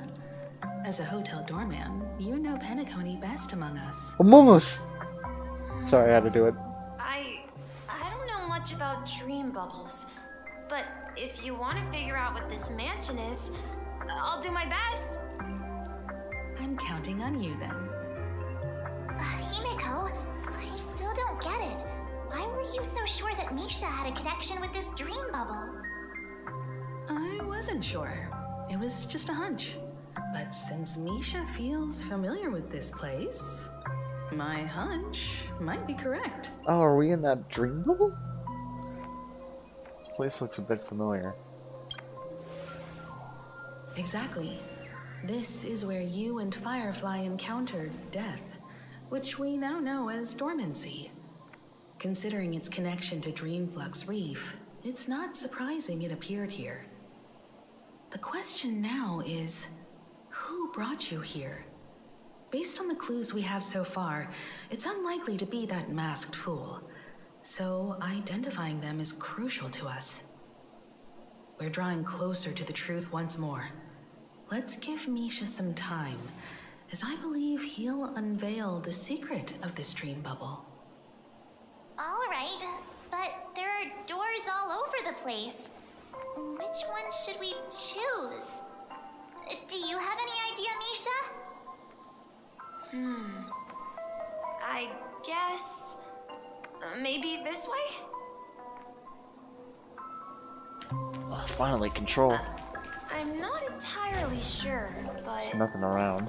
let's give it a try.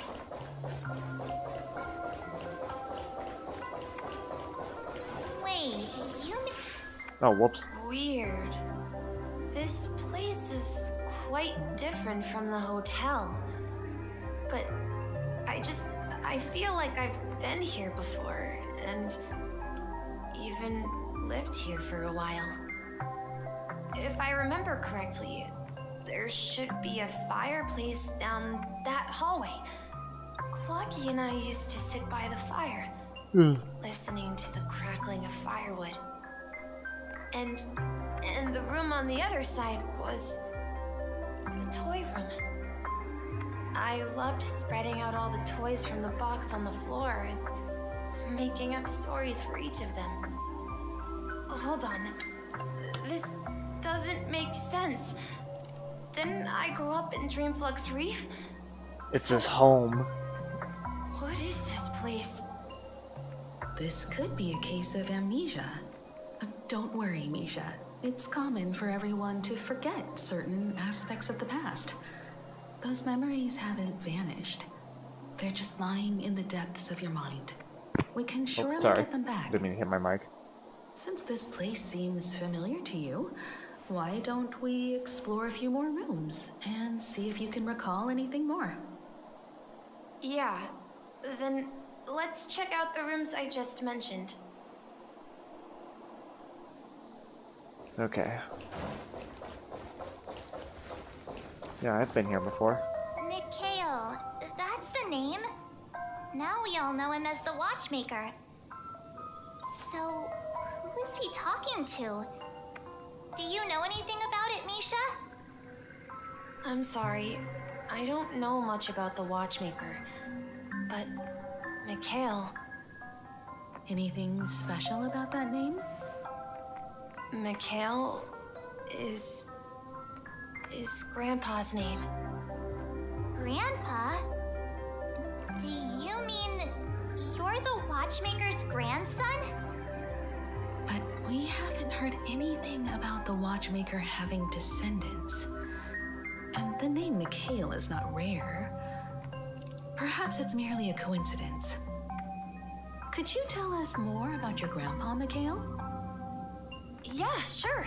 He was a seafarer who fearlessly ventured into mysterious seas and storms. He was always on the sea and had lots of friends who accompanied him on his travels. He didn't want me to call him Grandpa because that would make him sound old. He believed he was still young. The name Mikhail was given to him by his parents, Mihaly and Elise, both renowned seafarers. Every time he came back, he'd share his logbook with me and tell me about his adventures at sea. I want to become a great adventurer, just like him. It appears that the seafarer has nothing to do with the Watchmaker. So, perhaps it's just a coincidence? So, where is your grandpa now? He went off on a new journey, and it's been quite a while since I last saw him. So, where has Clocky gone? I promise Did he you. leave to protect Dreamville? Okay, Mikhail? The fuck?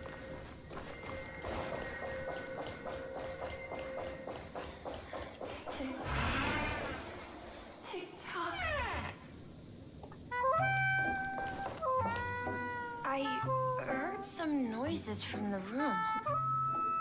Origami Bird? That's a friend of mine. You and Origami Bird are friends? Yeah.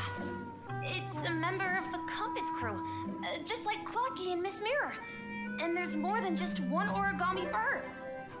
They are a big family with lots of brothers and sisters who look the same. They follow Miss Mirror's orders and handle all sorts of jobs on the ship. They're the best sailors. Sailors? Can Origami Birds be sailors? Could you tell us more about the compass, Misha? The Compass is a ship bound for the New World. Clocky and his partners travel through layers of fog to the depths of the sea. Whenever there is danger, Clocky will use a compass and guide the ship in the right direction. That's a great story. But in the Penacony cartoon, Clocky and his partners have always lived in Dreamville and never ventured out, right? Huh? Oh, that does seem to be the case. Weird. I clearly remember Clocky arrived in the New World in the end. Perhaps Clocky has a hidden past. I think I hear the sound of water. You once mentioned there's a magnificent fountain up ahead. Huh, okay. Oh shit.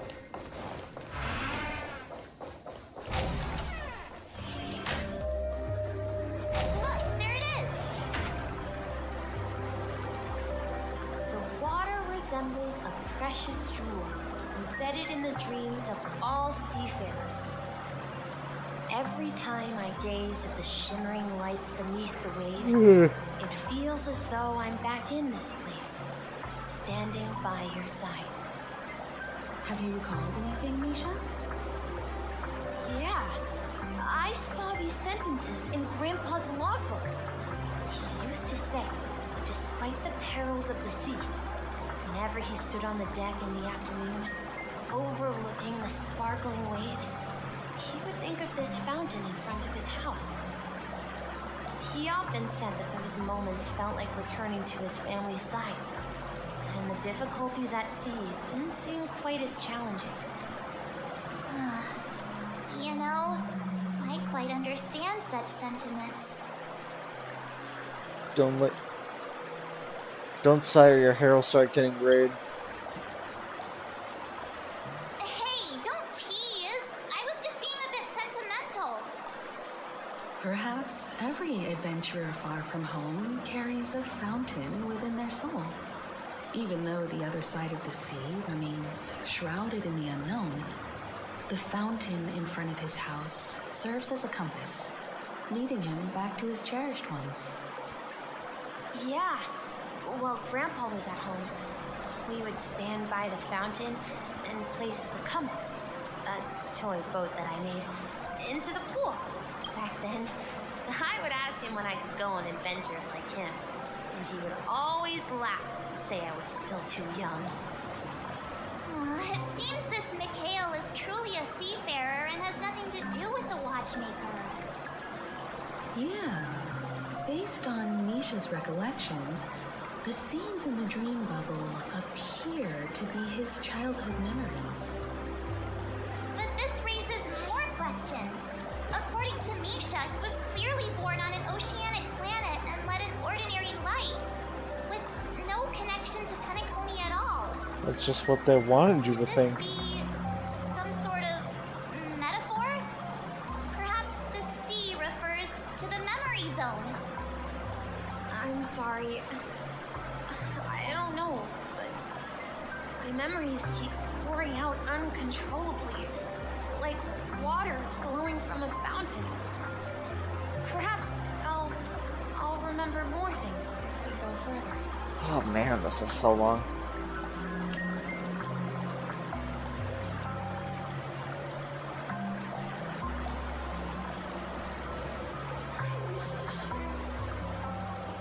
We're going to the opposite side, right?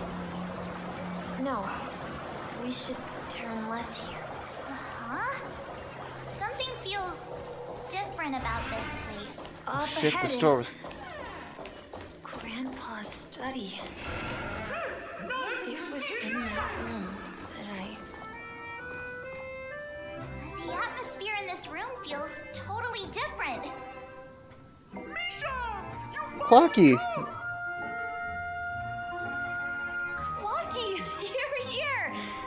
Huh. Yeah. This is the room where we first met each other. Are those books on the bookshelf logbooks left behind by that seafarer? Yeah. Whenever he came back, he placed a logbook on the bookshelf in his room. They contain records of his expeditions to every corner of the world. He described our world as a fountain. At some point, the sea started to gradually swallow up the land where people lived. To ensure that everyone had land to settle on, he had to continue exploring the sea and search for the source of the rising seawater. On that day, he called me to his study, telling me that he was embarking on another journey. However, I could sense the gravity in his expression. It was the same look I had seen on my father's face before his final voyage. I asked him if I could go with him, but he said that my adventure lay elsewhere and told me to stay home and patiently await a certain sound at the door. What sound? He told me about a vast ocean in the sky. An ocean of stars. He spoke of a train that transports children with a desire to venture far away, traversing the sea of stars without ever stopping. He said that he knew the crew on the train, and that he had asked them to take me along. He said the journey I had always dreamed of would start there. A train? Could it be? The Astral Express? It's the Astral Express. I remember now.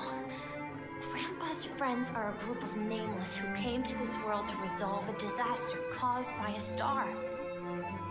Then, he gave his pocket watch to me. It was his cherished treasure, appearing in every one of his adventure tales. He explained that difficult times were ahead, but assured me that the watch would guide me. He said, as long as I kept moving forward, I'd eventually reach my desired destination. And then, it was as if I heard the distant sound of a train whistle, echoing throughout the room. Exactly, Misha! And then we followed that whistle, didn't we? Yeah. I think I can still find the way we took back then. Okay. This is the dream jigsaw, right? So we're supposed to find the exit. But where can we find the last piece? Do you remember? You said you obtained a mysterious shard when you stumbled into this place. Check inventory. Hey, Oh yeah! The shape seems to match. So this shard is also connected to Misha? Looks like we're just one step from revealing the truth. Let's get to the other side and investigate. Okay. Alright.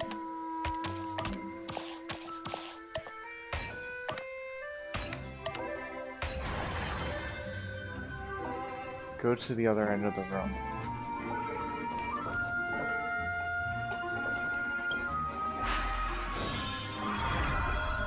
This is it.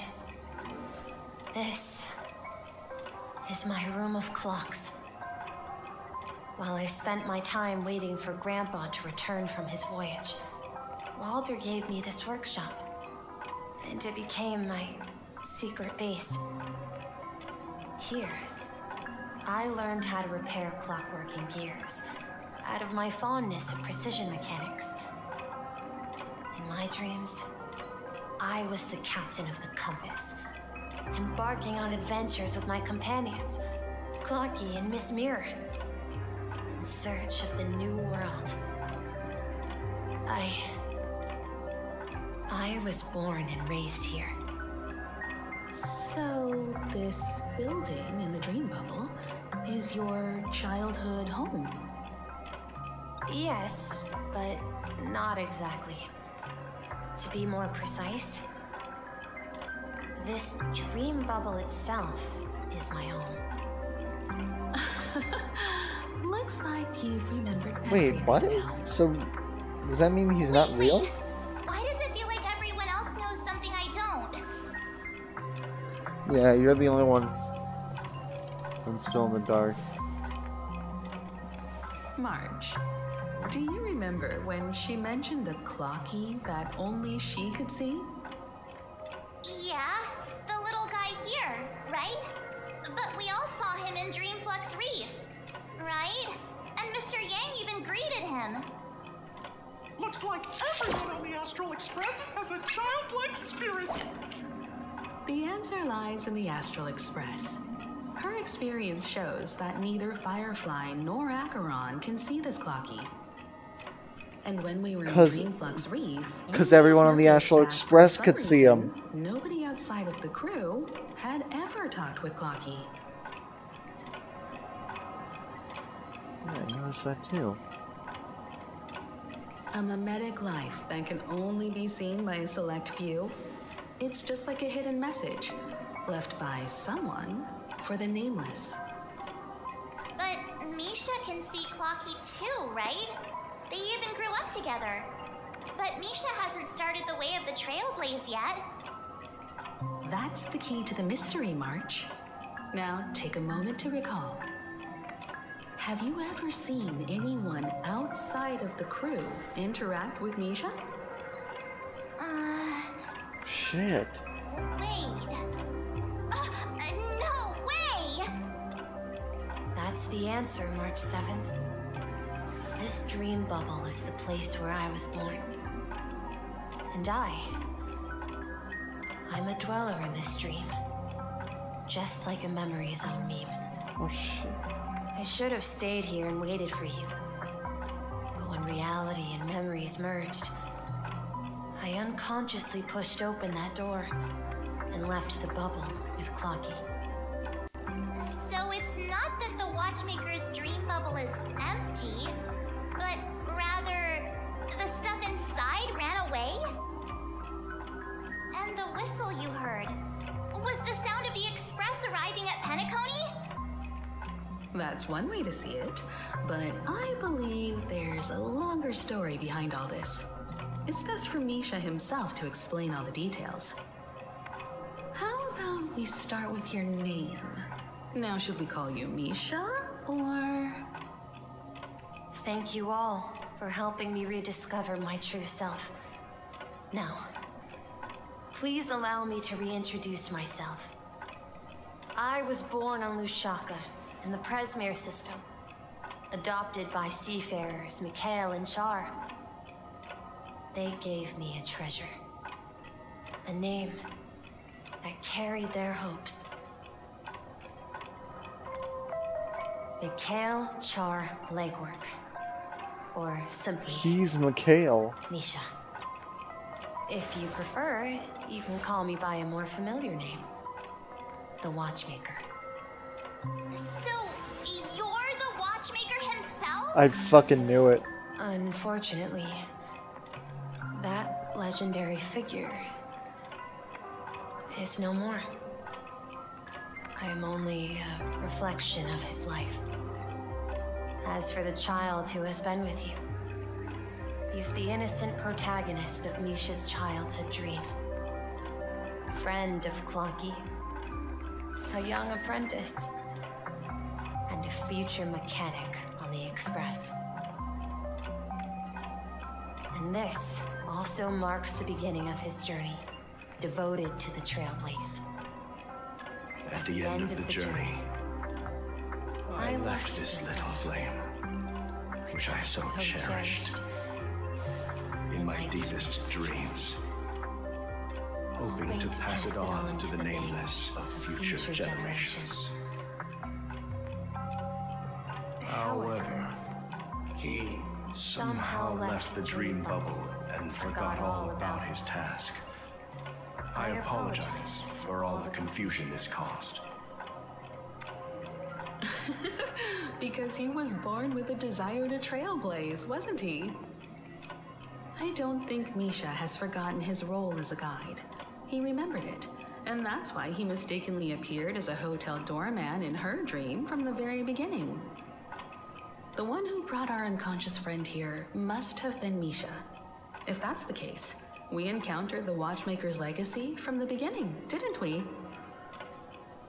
Well, I have a sarcastic friend who says I always take big detours and end up back where I started. Perhaps that's what every nameless has to go through. But in the end, you found me. I'm sure you're all wondering what my legacy is. I believe my hound has mentioned the Stellaron and my wealth.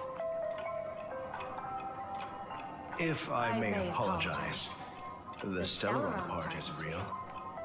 As for my wealth, however, it's nothing more than a baseless rumor. I left my homeland as a child and embarked on the journey of Trailblaze. I traveled to various planets, until finally reaching Asdana, where my friends and I built the original Penacony and fought for its future ever since. I've been moving forward all my life, doing what I could to overcome the obstacles in my path. But ultimately, my journey reached its end, and I left behind no possessions worth entrusting. So, if you ask what's left within this worn-out train engine that can be called a legacy, I suppose it's the things that are still burning in the engine's furnace. Now that you're well aware of the current situation of Penacony, I certainly hope that you'll help me get this world back on track. But I'll leave that decision to you, for the path of Trailblaze is never paved by others. All I have for you is a story and 2 gifts. I want to give you my pocket watch.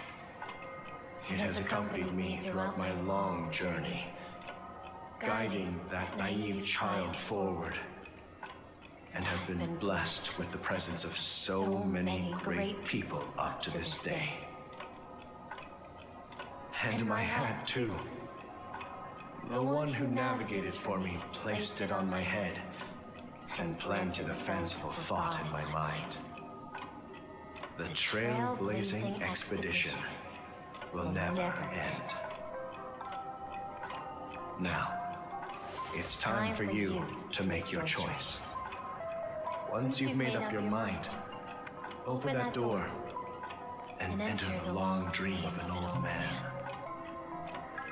I thought that said for a second, dream of an old man. I'll be waiting for you at the end of this corridor of time. All right, everyone, let's make a decision. Although I don't think anyone will have any objections. I choose the Trailblaze. Of course. We've come this far. Surely there's no other option than moving forward. In that case, it's unanimous.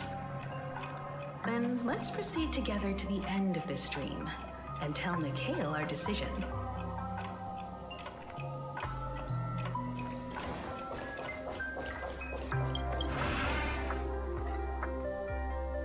We're going back. Oh my god, my voice cracked. Oh yeah, we are. Where are you going? Someone has to step up and save Lushaka. So why can't it be me, Misha? Please don't go. And if you must, please take me with you. Don't leave me alone. Even without me, you know how to proceed forward, brave Captain Misha. The compass is waiting for you. Haven't you always wanted to be a better adventurer than me? Now go, board that train and start your journey. Where are you going, Mikhail? I'm going to clean the floor in the parlor car. I've promised the conductor. Wait, first tell me, did you fix this watch?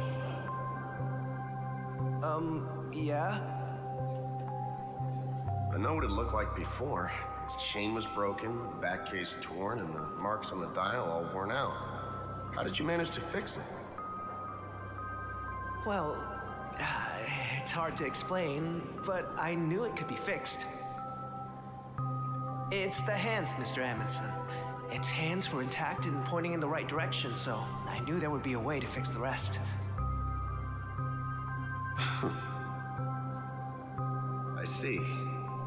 You'll work with me from now on. Haven't you always wanted to tinker with this train? You're its mechanic now. As for the conductor, I'll do the talking. But I only know how to fix watches. Don't worry. You've got what it takes. I'll teach you what you need to know.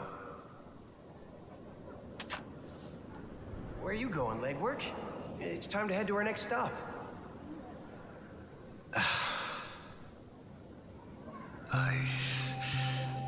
I'm staying in Astana with Rosalina and Tiernan. I see. This place reminds you of home. The people of Astana have only achieved a tiny victory and still have a long way to go towards true freedom. Hanunu needs us. Don't worry, not all journeys lead to the stars. Even if I leave the Express, our path of Trailblaze will continue. Yeah. I knew you wouldn't stay on the Express forever. Leave in peace, my friend. And, take this with you. This is Mr. Amundsen's hat. But why?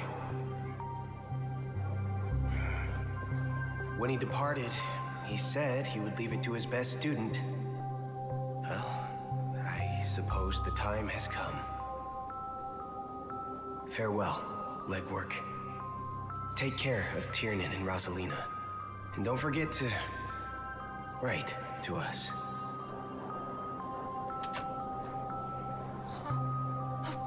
Where are you going, Watchmaker? Don't worry, Micah. Just going on a little trip.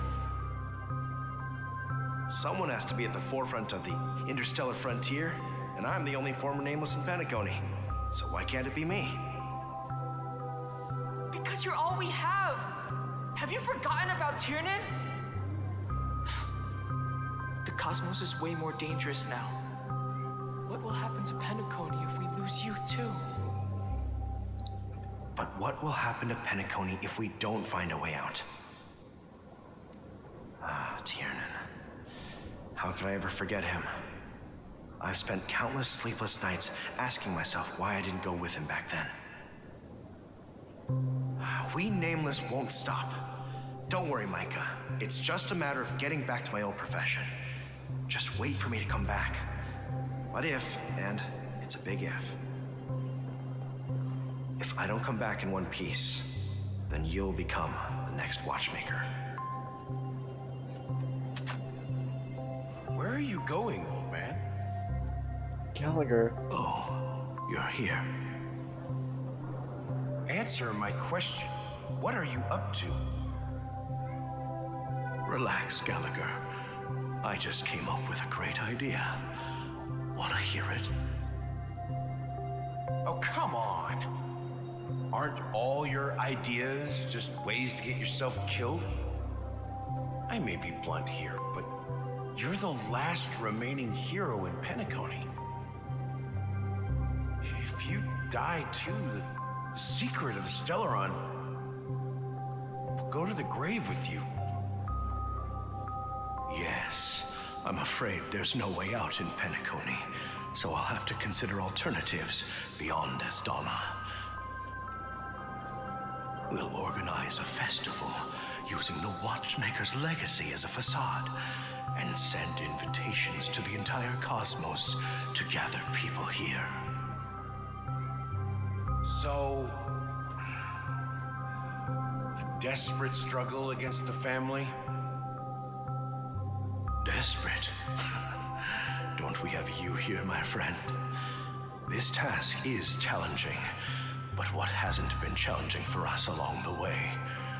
Well, whatever you do, remember, make sure to send an invitation to the Astral Express. Misha! Where are you going? Oh, it's you, Clocky. Take me to Dreamflux Reef. Last night, I had a long dream about the day we met. I want to write down that dream. Write it down? Why? Oh, so I won't forget it. Do you remember how you got your name, Clocky? Of course! You told me that when you were a kid, you lived in a room full of clocks. those wall clocks and pocket watches grew up with you and were your best friends. Yes, but what I didn't mention was there's a funny misunderstanding behind it. I was a kid, and there was always a special pocket watch in my memories. It was with my grandpa, guiding him on his sea voyages and leading the way in his every adventure story. I wanted to have a pocket watch like that too. And that's when you appeared in my dreams. Yeah. Every night, we boarded the compass and set sail together. But you know what? It wasn't until the day my grandpa gave it to me that I realized it wasn't a pocket watch at all. It was a compass. So, your name should have been Compassy. And the watchmaker is just a nameless.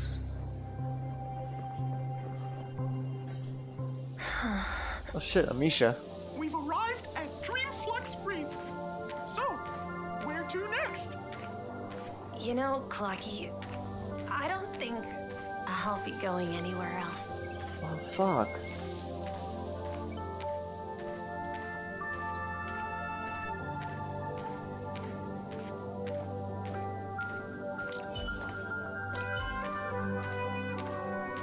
Take a rest in the moonlight.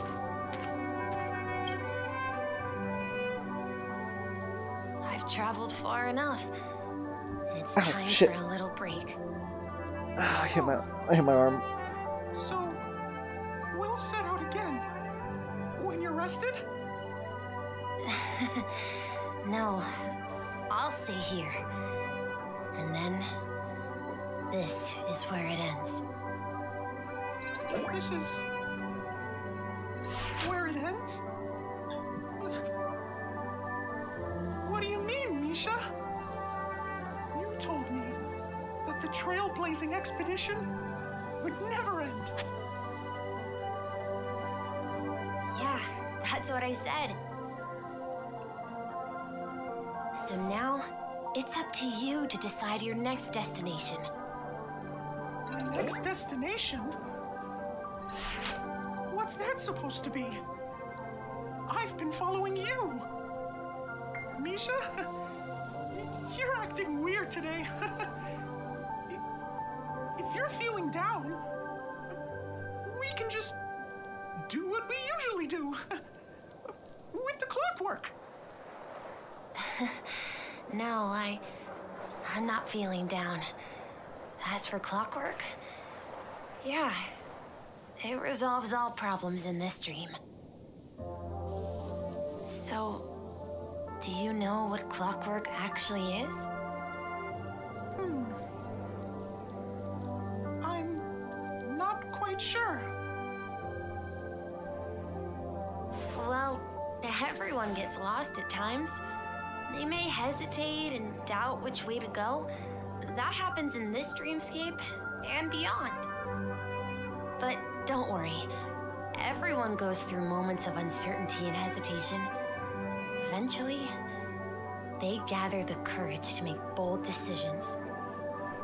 Whether it's calming, joyful, angry, or sad, all they need is a little nudge to take that step toward where they truly belong.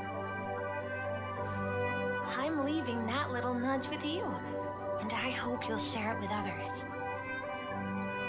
Such is the essence of clockwork, the will of the trailblaze.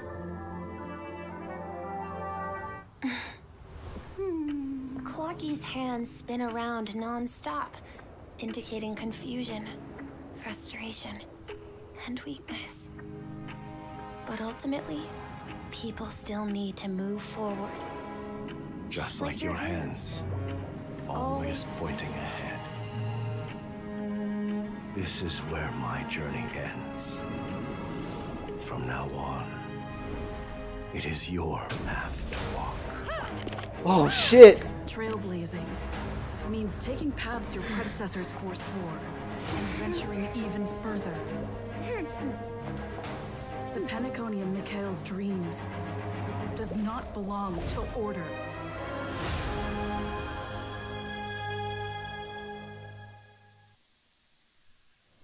Oh my god, that was fucking cool. I can't believe that Eon would cast a glance at Penacony at a time like this. Is it because of the resonance from the legacy of the Trailblaze? Or perhaps the bond between you is so strong that it even impresses an Eon? Well, there might be another possibility. Perhaps they want to witness, on behalf of the fallen Eons, who will hold the future of Penacony. If that's the case, on behalf of the Dream Master of Penacony and the 107,336 members of the Oak family, I'm extending a formal invitation to all of you. I'm cordially inviting you all to the Penacony Grand Theater to participate in the upcoming Charmony Festival. And, of course, you won't be in the audience, but on center stage. Since the future of the Stellaron, Penacony, and even the entire cosmos is at stake, let's draw a conclusion there, in all fairness. If you truly believe in Akavili's path, then show me their courage and determination.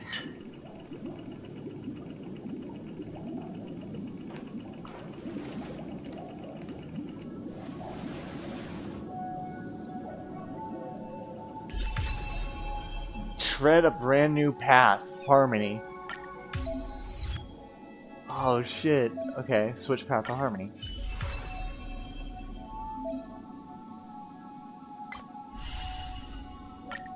Let's test it out.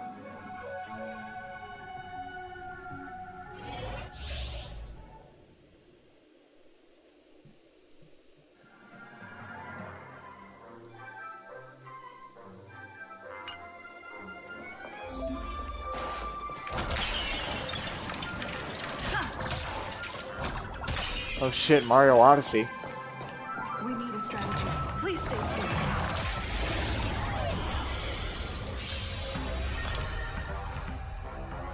Swing dance etiquette, basic attack, deals minor damage to enemy. Half time to make it rain, deals minor energy to single bounces 5 times the total. Time to test our rapport. Let's improvise.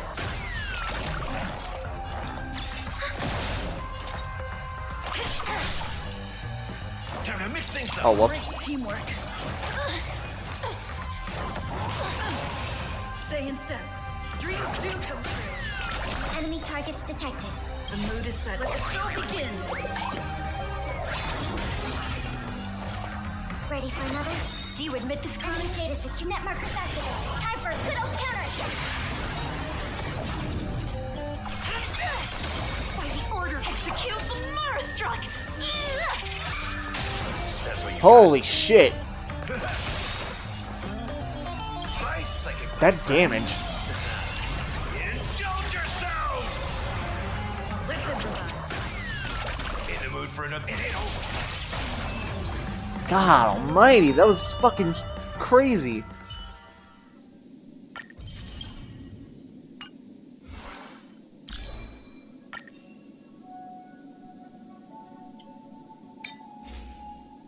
Oh shit.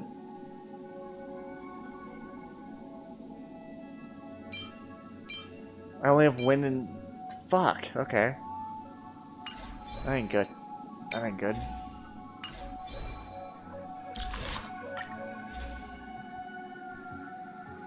Let's see. I guess I could just use Bronya's. I need to buff it a bit.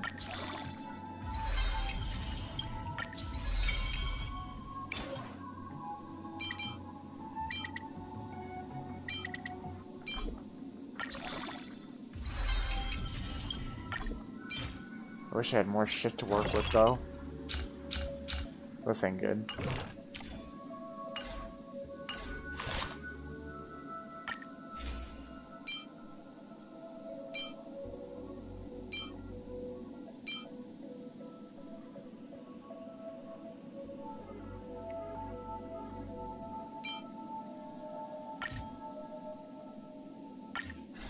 Oh yeah, I got this listed as super imposition too. Okay.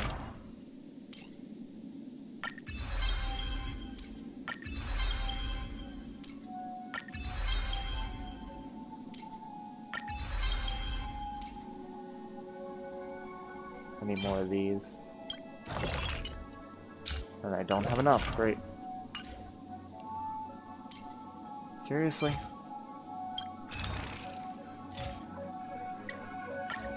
Wow, thanks.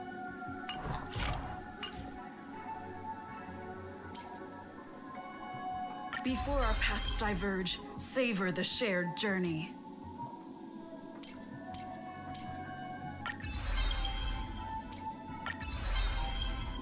Alright, that'll do.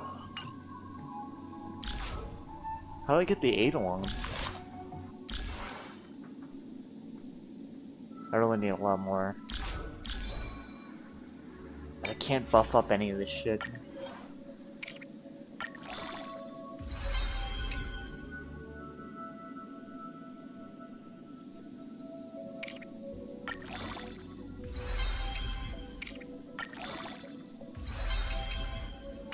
I guess I'll just have to build this in my own time.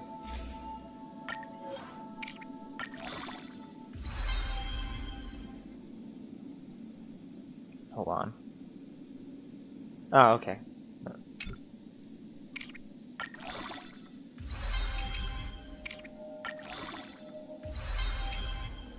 Okay.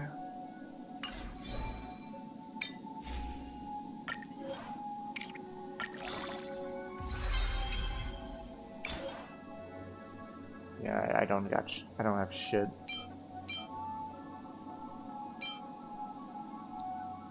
I guess we can use this.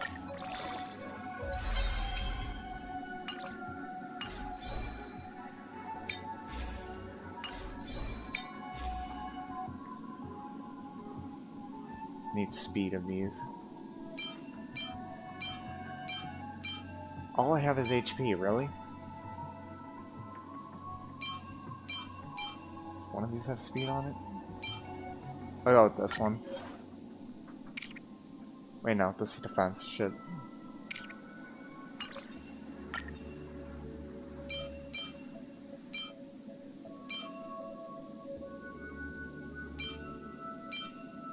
Oh, this does have speed.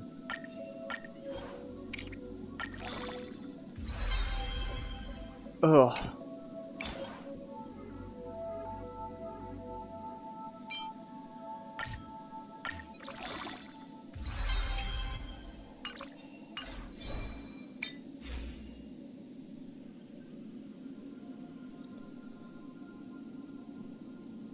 Do I have any more of these? Nope. Speak with your companion and sort the information you have. Does that mean he wants to fight us during the Charmony Festival? I'm afraid so. This is weird. Aren't Arc villains usually plotting some dirty conspiracy in the end? But he actually said something like, "In all fairness." Could it be that he's underestimating us? Well, in my opinion, Sunday is deeply committed to his own philosophy and genuinely wants to prove that the Order is right. I sensed a strong conviction and a desire for dominance in him. Maybe he won't accept the outcome unless he wins fair and square. At least he gives us time to fucking He'll give it his all in the upcoming battle. prepare. We won't back down either. Yeah, you're right. We've even dealt with a Lord Ravager of the Destruction, so a follower of the Order won't be a big deal. Anyway, we can't leave the Stellaron unchecked. This is about trailblazing a bright future for Penacony and fulfilling Mikhail's and his predecessors' long-cherished wishes. Now that we've taken up the mantle, we can't afford to fail them. However, the same applies to the Order.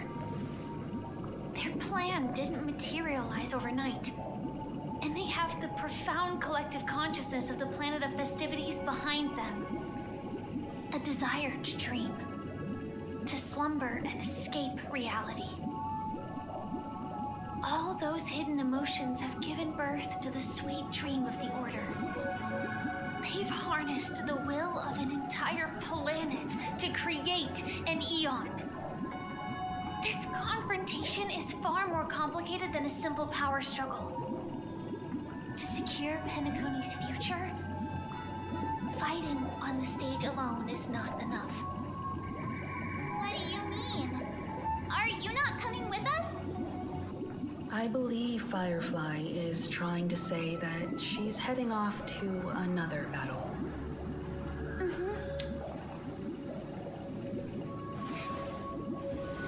Before I left, the Destiny Slave told me that this journey would bring unforgettable rewards.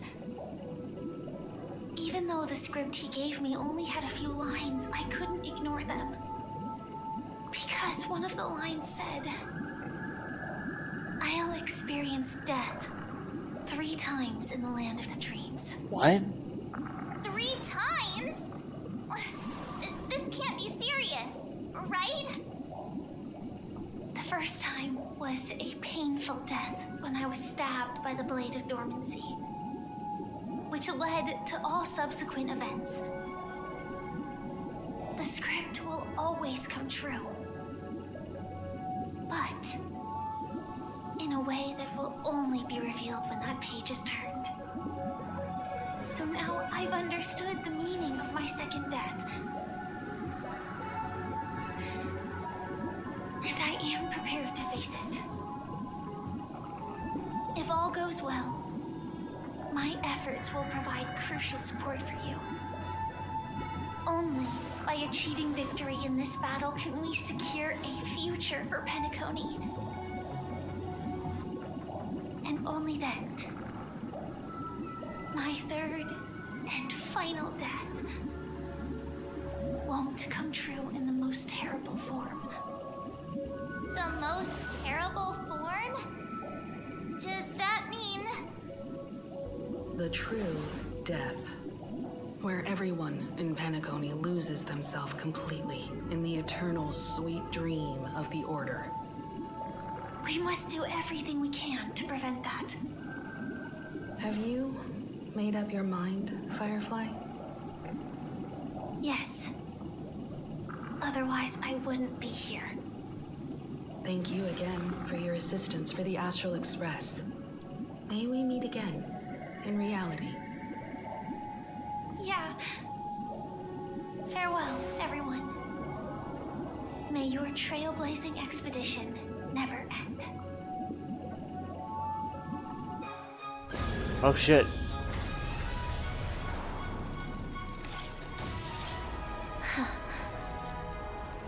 I dreamed of a scorched earth. Everyone, are you ready? A new shoot sprouted from the earth. It bloomed in the morning sun and whispered to me. Like fireflies to a flame, life begets death. May we meet again in reality.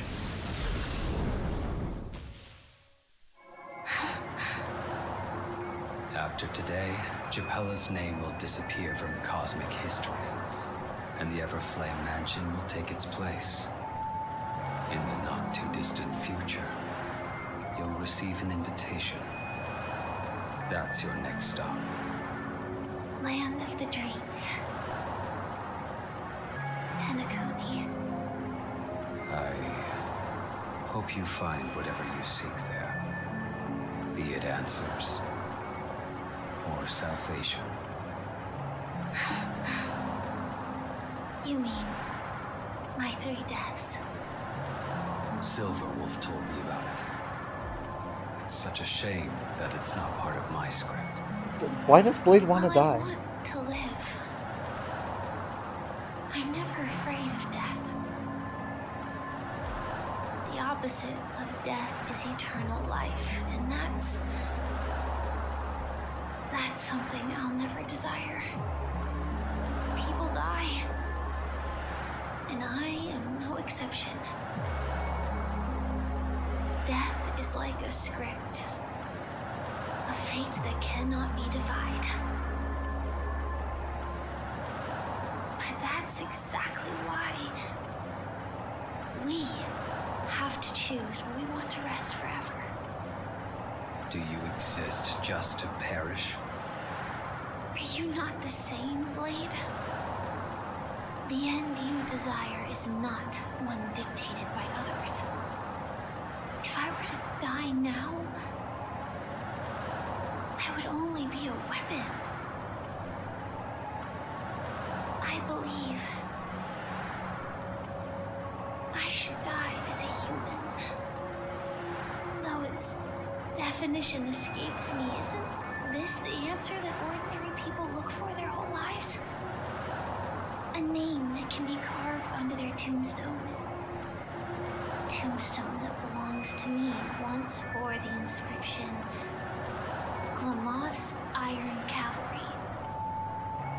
Then it changed to Stellaron Hunter. But one day, it will bear the name Firefly. And all the brilliance she showed at the end of her life.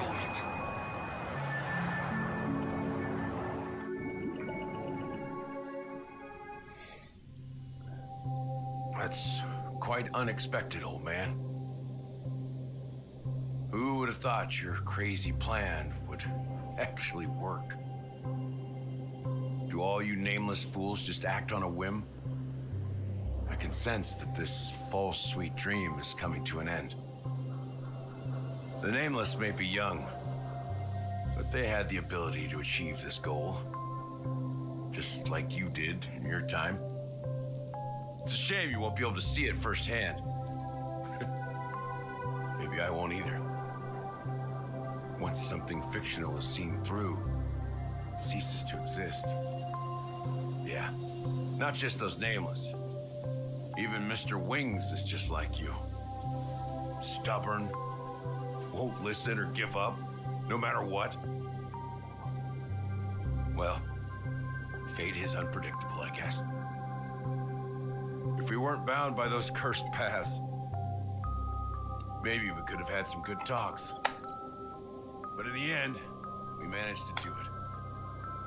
And that, well, oh, whoops. I don't know if they really meant it, but if longing for freedom means going to hell, then I'll be joining you soon, you old fool. Let's get together and have supper again in hell. Oh, I almost forgot. There's one more thing. Here's to you. A glass of hello and goodbye, Trailblazer. To the imperfect tomorrow.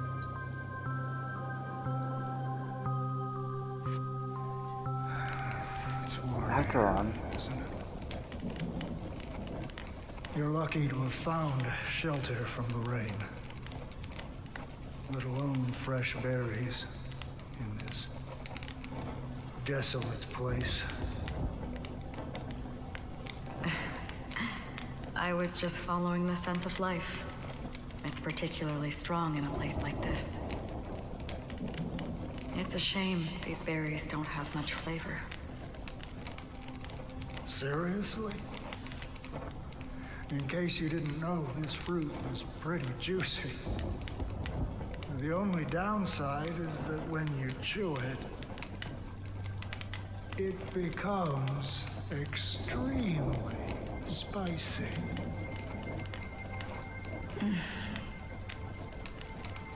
Have you lost your sense of taste?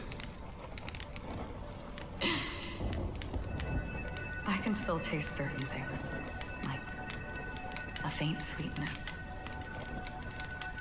Before coming here, I stopped by a place called Orkron. It had barren cliffs and nights lit by bonfires. Burgundy snow would fall from the sky, and when it landed on my tongue, it tasted like raspberries. The flavor wasn't exactly sweet, but it left a lasting impression. When I think back on my past, I realize that what's tying everything together isn't the big events, but rather these small yet unforgettable moments. Don't worry about it. Losing oneself is a reality that every self-annihilator must face. At least I haven't completely lost my senses and memories yet. Well, congratulations on adding another footnote to your journey.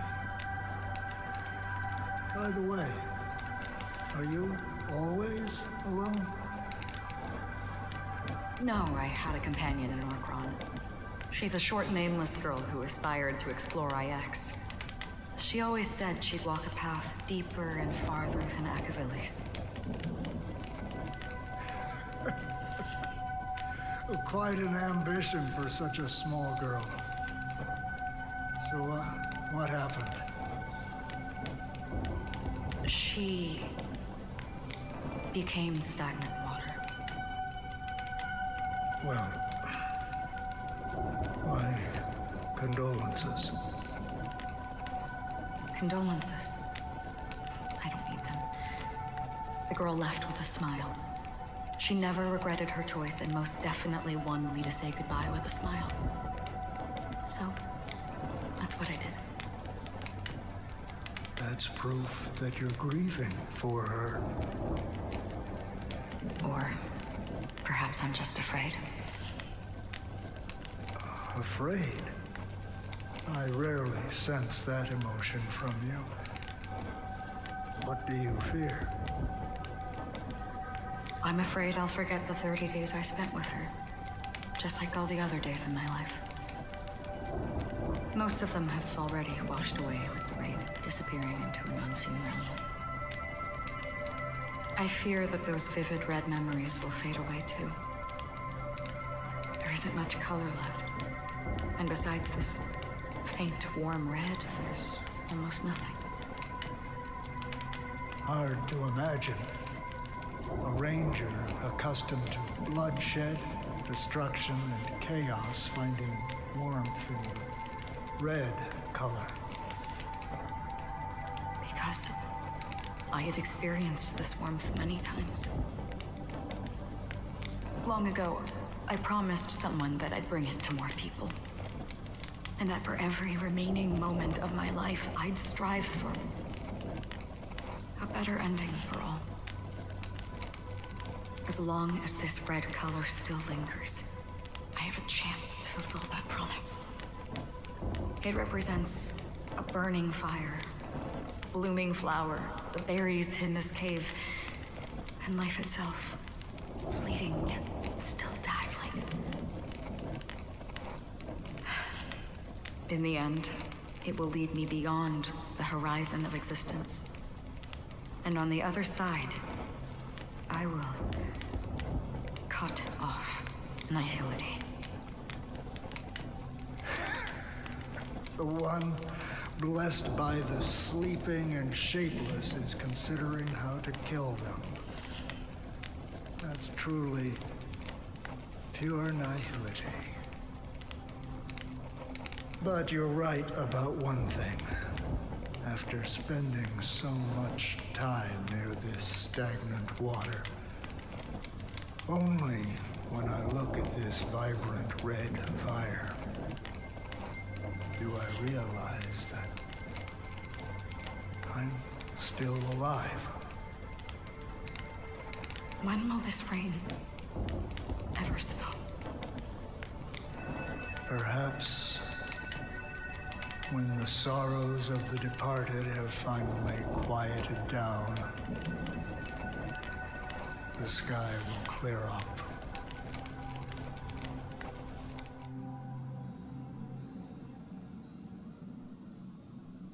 Have you heard of a planet named Biaris Scamandros, Oh Don? god, we're back here now? It's one of the Paradise Kingdoms under the influence of the Harmony. A sought-after wonderland for the inhabitants of the Dardanu major and minor systems. Half an Amber era ago, the family held an unprecedented festival there. Cutscenes are so long! And after that, everyone on the planet became part of the family. Do you think the same thing will happen on Penacony? Yes. Or how else can we explain it? The family deliberately used the Watchmaker's invitation to keep all the Pathstriders here, but banished the Emanator of the Nihility. Because of the Nihility, I'm rarely affected by the power of other paths, but somehow I can unconsciously infiltrate them. Maybe that's the risk they're trying to avoid. I would disagree. Biaris Scamandros is not part of the credit system or connected to the Silver Rail. It's nothing more than a remote civilization sheltered by the Harmony. But Penacony is different. If the family messes with Penacony, that would be like declaring war on almost half of the factions in the cosmos. They have no reason to do that. No, they don't. If they truly serve the Harmony, that is. What do you mean? The path in Penacony is impure. The Harmony here has impurities. Do you remember the Ancient Swarm disaster? Tazeronth, the propagation, brought endless havoc to the universe, and it eventually evolved into a fierce battle among all eons. 2 paths lost their eons in that war, the propagation and the Order. Coincidentally, their downfall is related to a certain eon. Shipe, the Harmony. Legend has it that they participated in the crusade against the Imperator Insectorum and devoured Anna the Order for unknown reasons. Holy forgaroni. So you're saying that the 2 leaderless paths are working behind the scenes? But I don't see any descendants of the propagation in Penacony. Could it be that the remnants of Beyond the Sky Choir are hiding within the family, trying to resurrect a fallen eon? I can't say for sure, but they're definitely planning something for the Charmony Festival. This is getting way too complicated. Is this why you want us to leave Astana right away? Are you giving up? The Charmony Festival will start soon. There's one thing that I need to confirm no matter what. A warp jump is the best way to do so. Time is running out. I have another plan.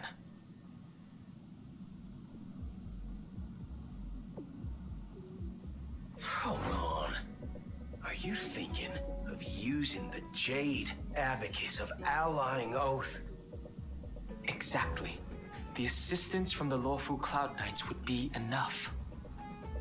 Think it over carefully. You can only use that once in your lifetime. I have considered it thoroughly. My companions are... they're also once-in-a-lifetime treasures. Oh shit.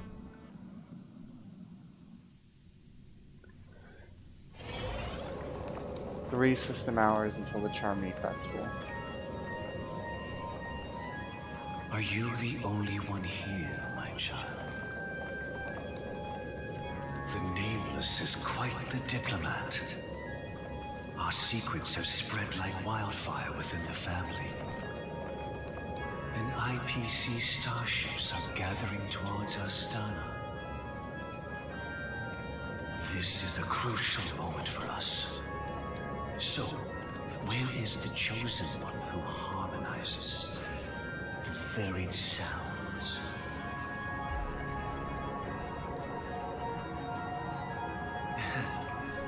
What do you mean, Master? I'm right here in front of you, aren't I? You know, she was supposed to be the star of the Charlie Festival in our plan. But the plan has changed. As her brother, I know she doesn't want to sing for the Order, so I'll take her place. You've always been wise beyond your years. I'm sure you understand the consequences of your choice. If you consider this a betrayal, well, there can't be two suns in the sky. I'll step up and take down the other sun if necessary. Do you believe in karma? If karma exists, then everyone has their own karma. You have yours, and I have mine. And my karma has nothing to do with you, Mr. Gopherwood.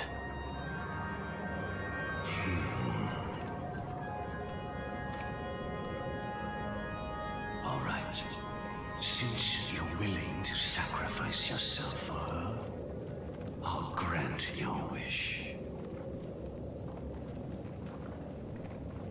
Well, the compromise came sooner than expected. Why? You and your sister were born as twins of the Order. And one of you is destined to follow this path to the end.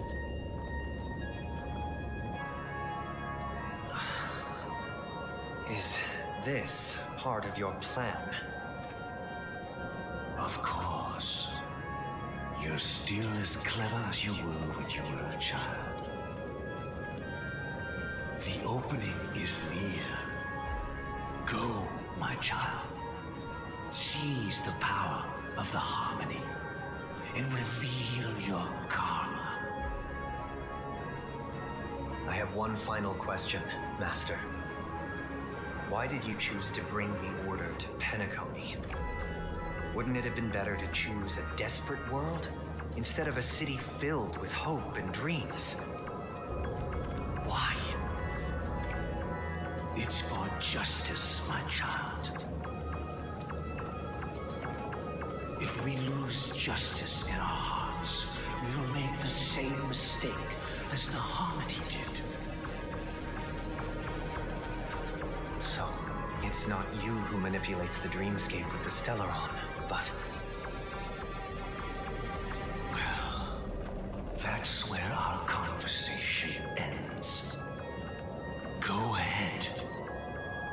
The 107,336 souls of the Oak family have dreamed of this moment too many times.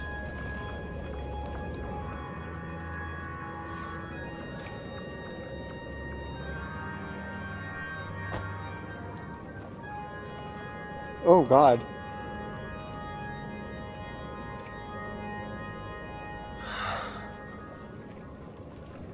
I shall ascend to the heavens, becoming the scorching sun. Bathed in my light, my people shall flourish, while all evil shall be eradicated.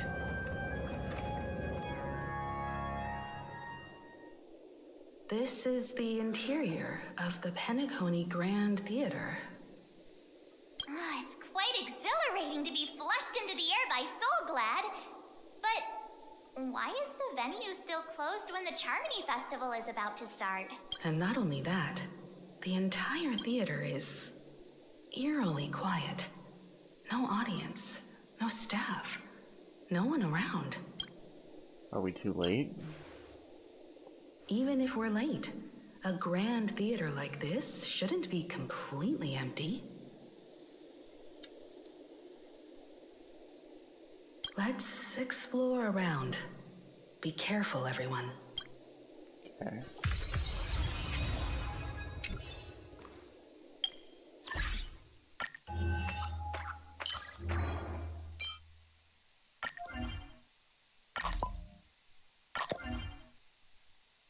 Come on, there you go. So I guess these come later when...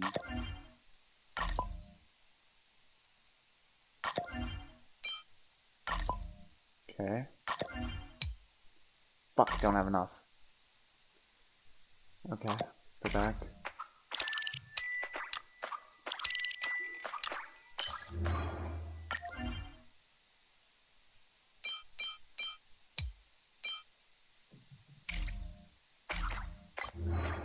Two more and then I get 30 more jades.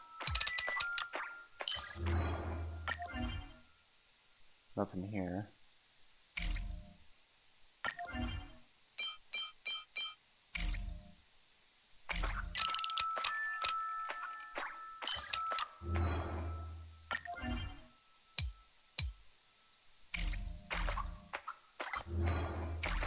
Okay. Oh wow, I have a lot of achievements.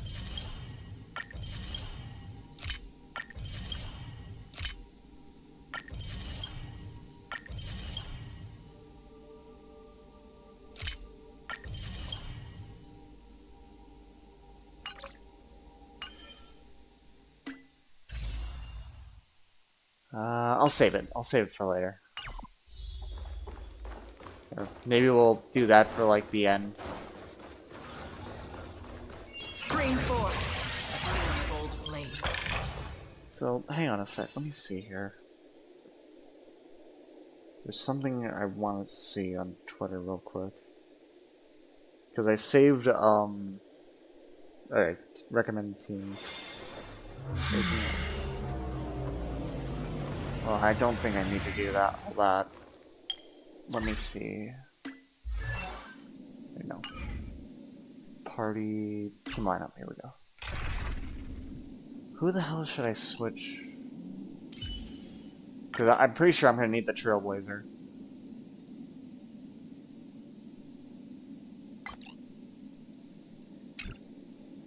I think I'll just go with this. Alright, let me swap back to the chat.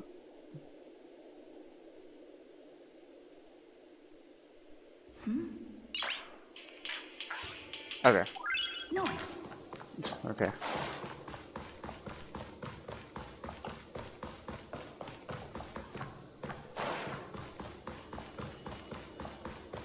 Nothing in there. Steal. Gosh, the atmosphere here is so creepy and unsettling. Even if there's no audience yet, there should be some staff around. Why is it so silent? Gee, I don't know, March. Maybe it's because the only one here is a fucking lunatic.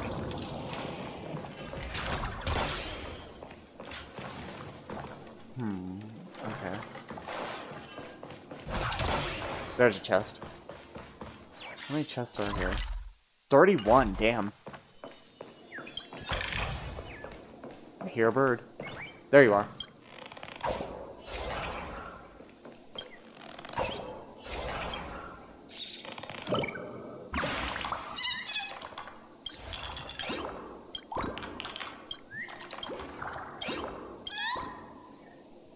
Hopefully I can try and beat the boss in time, because I do want to end the stream soon, but I want to beat the boss. Nice.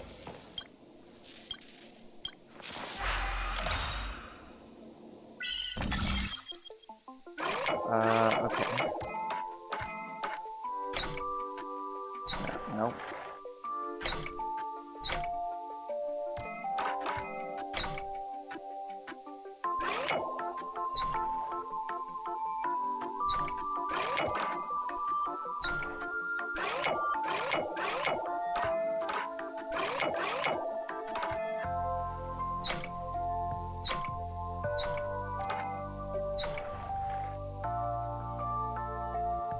Oh, come on, that totally works.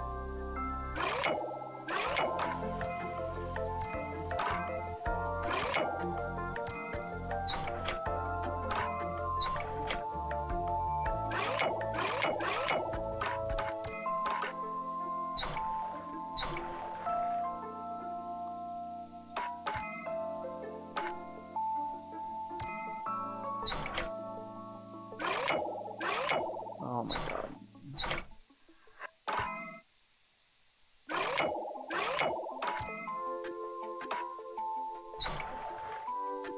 No?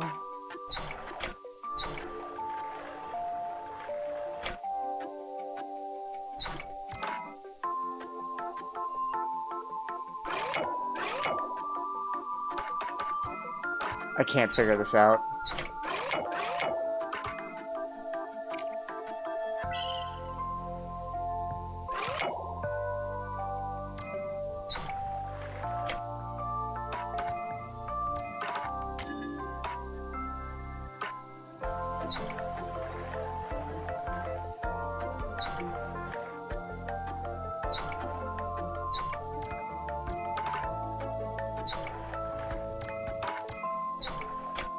What do you mean?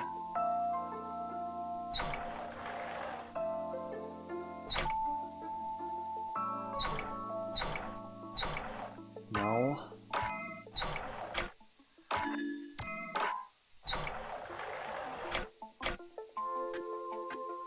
I have to look up a fucking guide on how to do this.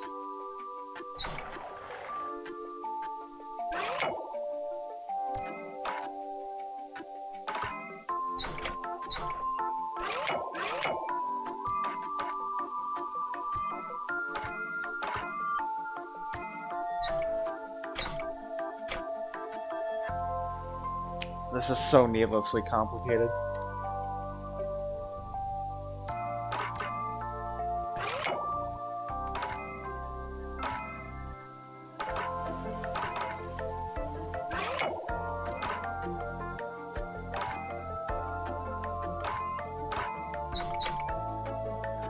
Okay, guess I'm fucking gonna Google it.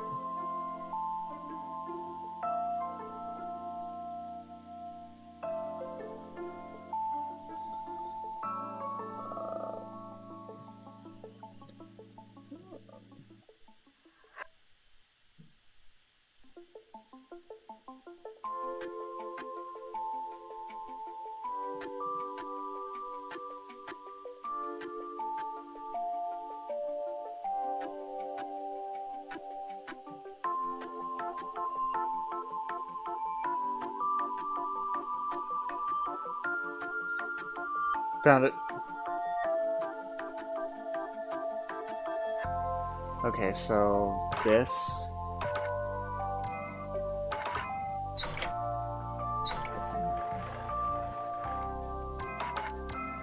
No. It goes here.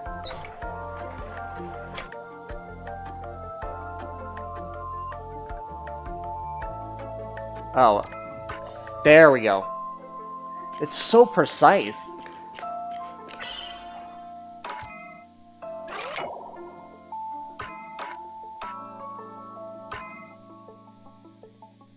Alright, I'm not wasting time with this one.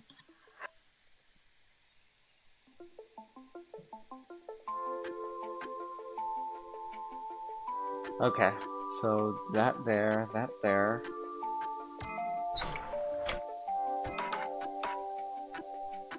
There we go.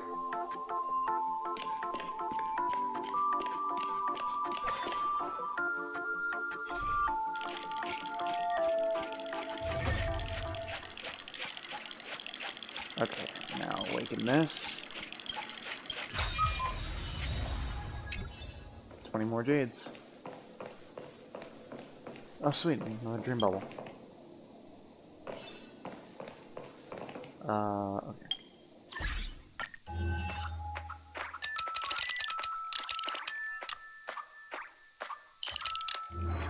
Still not enough for this one.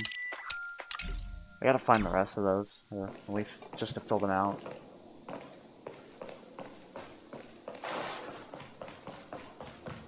What am I looking for here? Search the grand thing. Oh. Yikes! They scared the life out of me!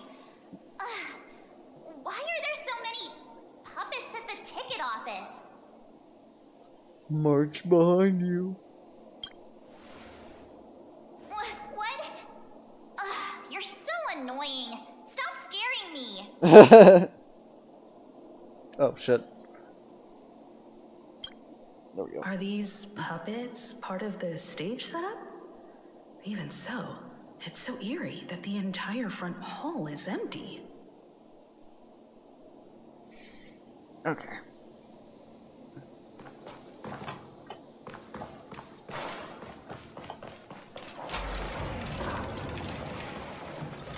Something feels off. We're in the right place, right?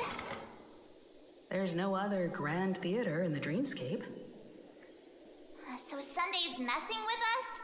He said we'd have a final showdown on the stage, but why is there no one here? My apologies for the delay, March 7th. You scared me. Where are you now? How the fuck did you talk without your mouth I'm waiting moving? for you behind the curtain. Following the Asdana tradition, I invite you to enjoy a stage play in 3 acts before the festival begins. History is a mirror reflecting the joy, more lore. universe's true essence. Let's use this opportunity to delve into the rich history of Penacony and the eons. Within it, naturally, the future takes shape. Let us commence with the dawning of the world. Oh god. After the Dusk Wars, darkness veiled the sky, and chaos consumed the earth. Alright, The Order emerged, destined to restore all existence. Alright, fine, I guess I'll sit through it. That marked the first day.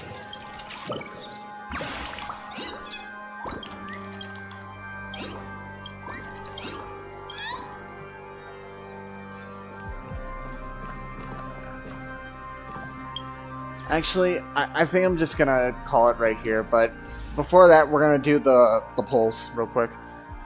Like, just from the saved up stuff. So, we only have 4 Stardust, but we gotta do one thing before we start polling.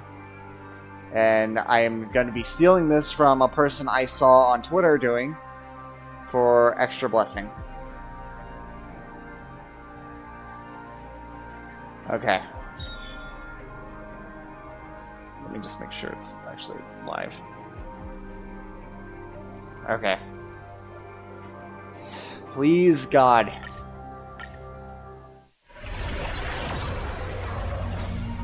Nothing on that one.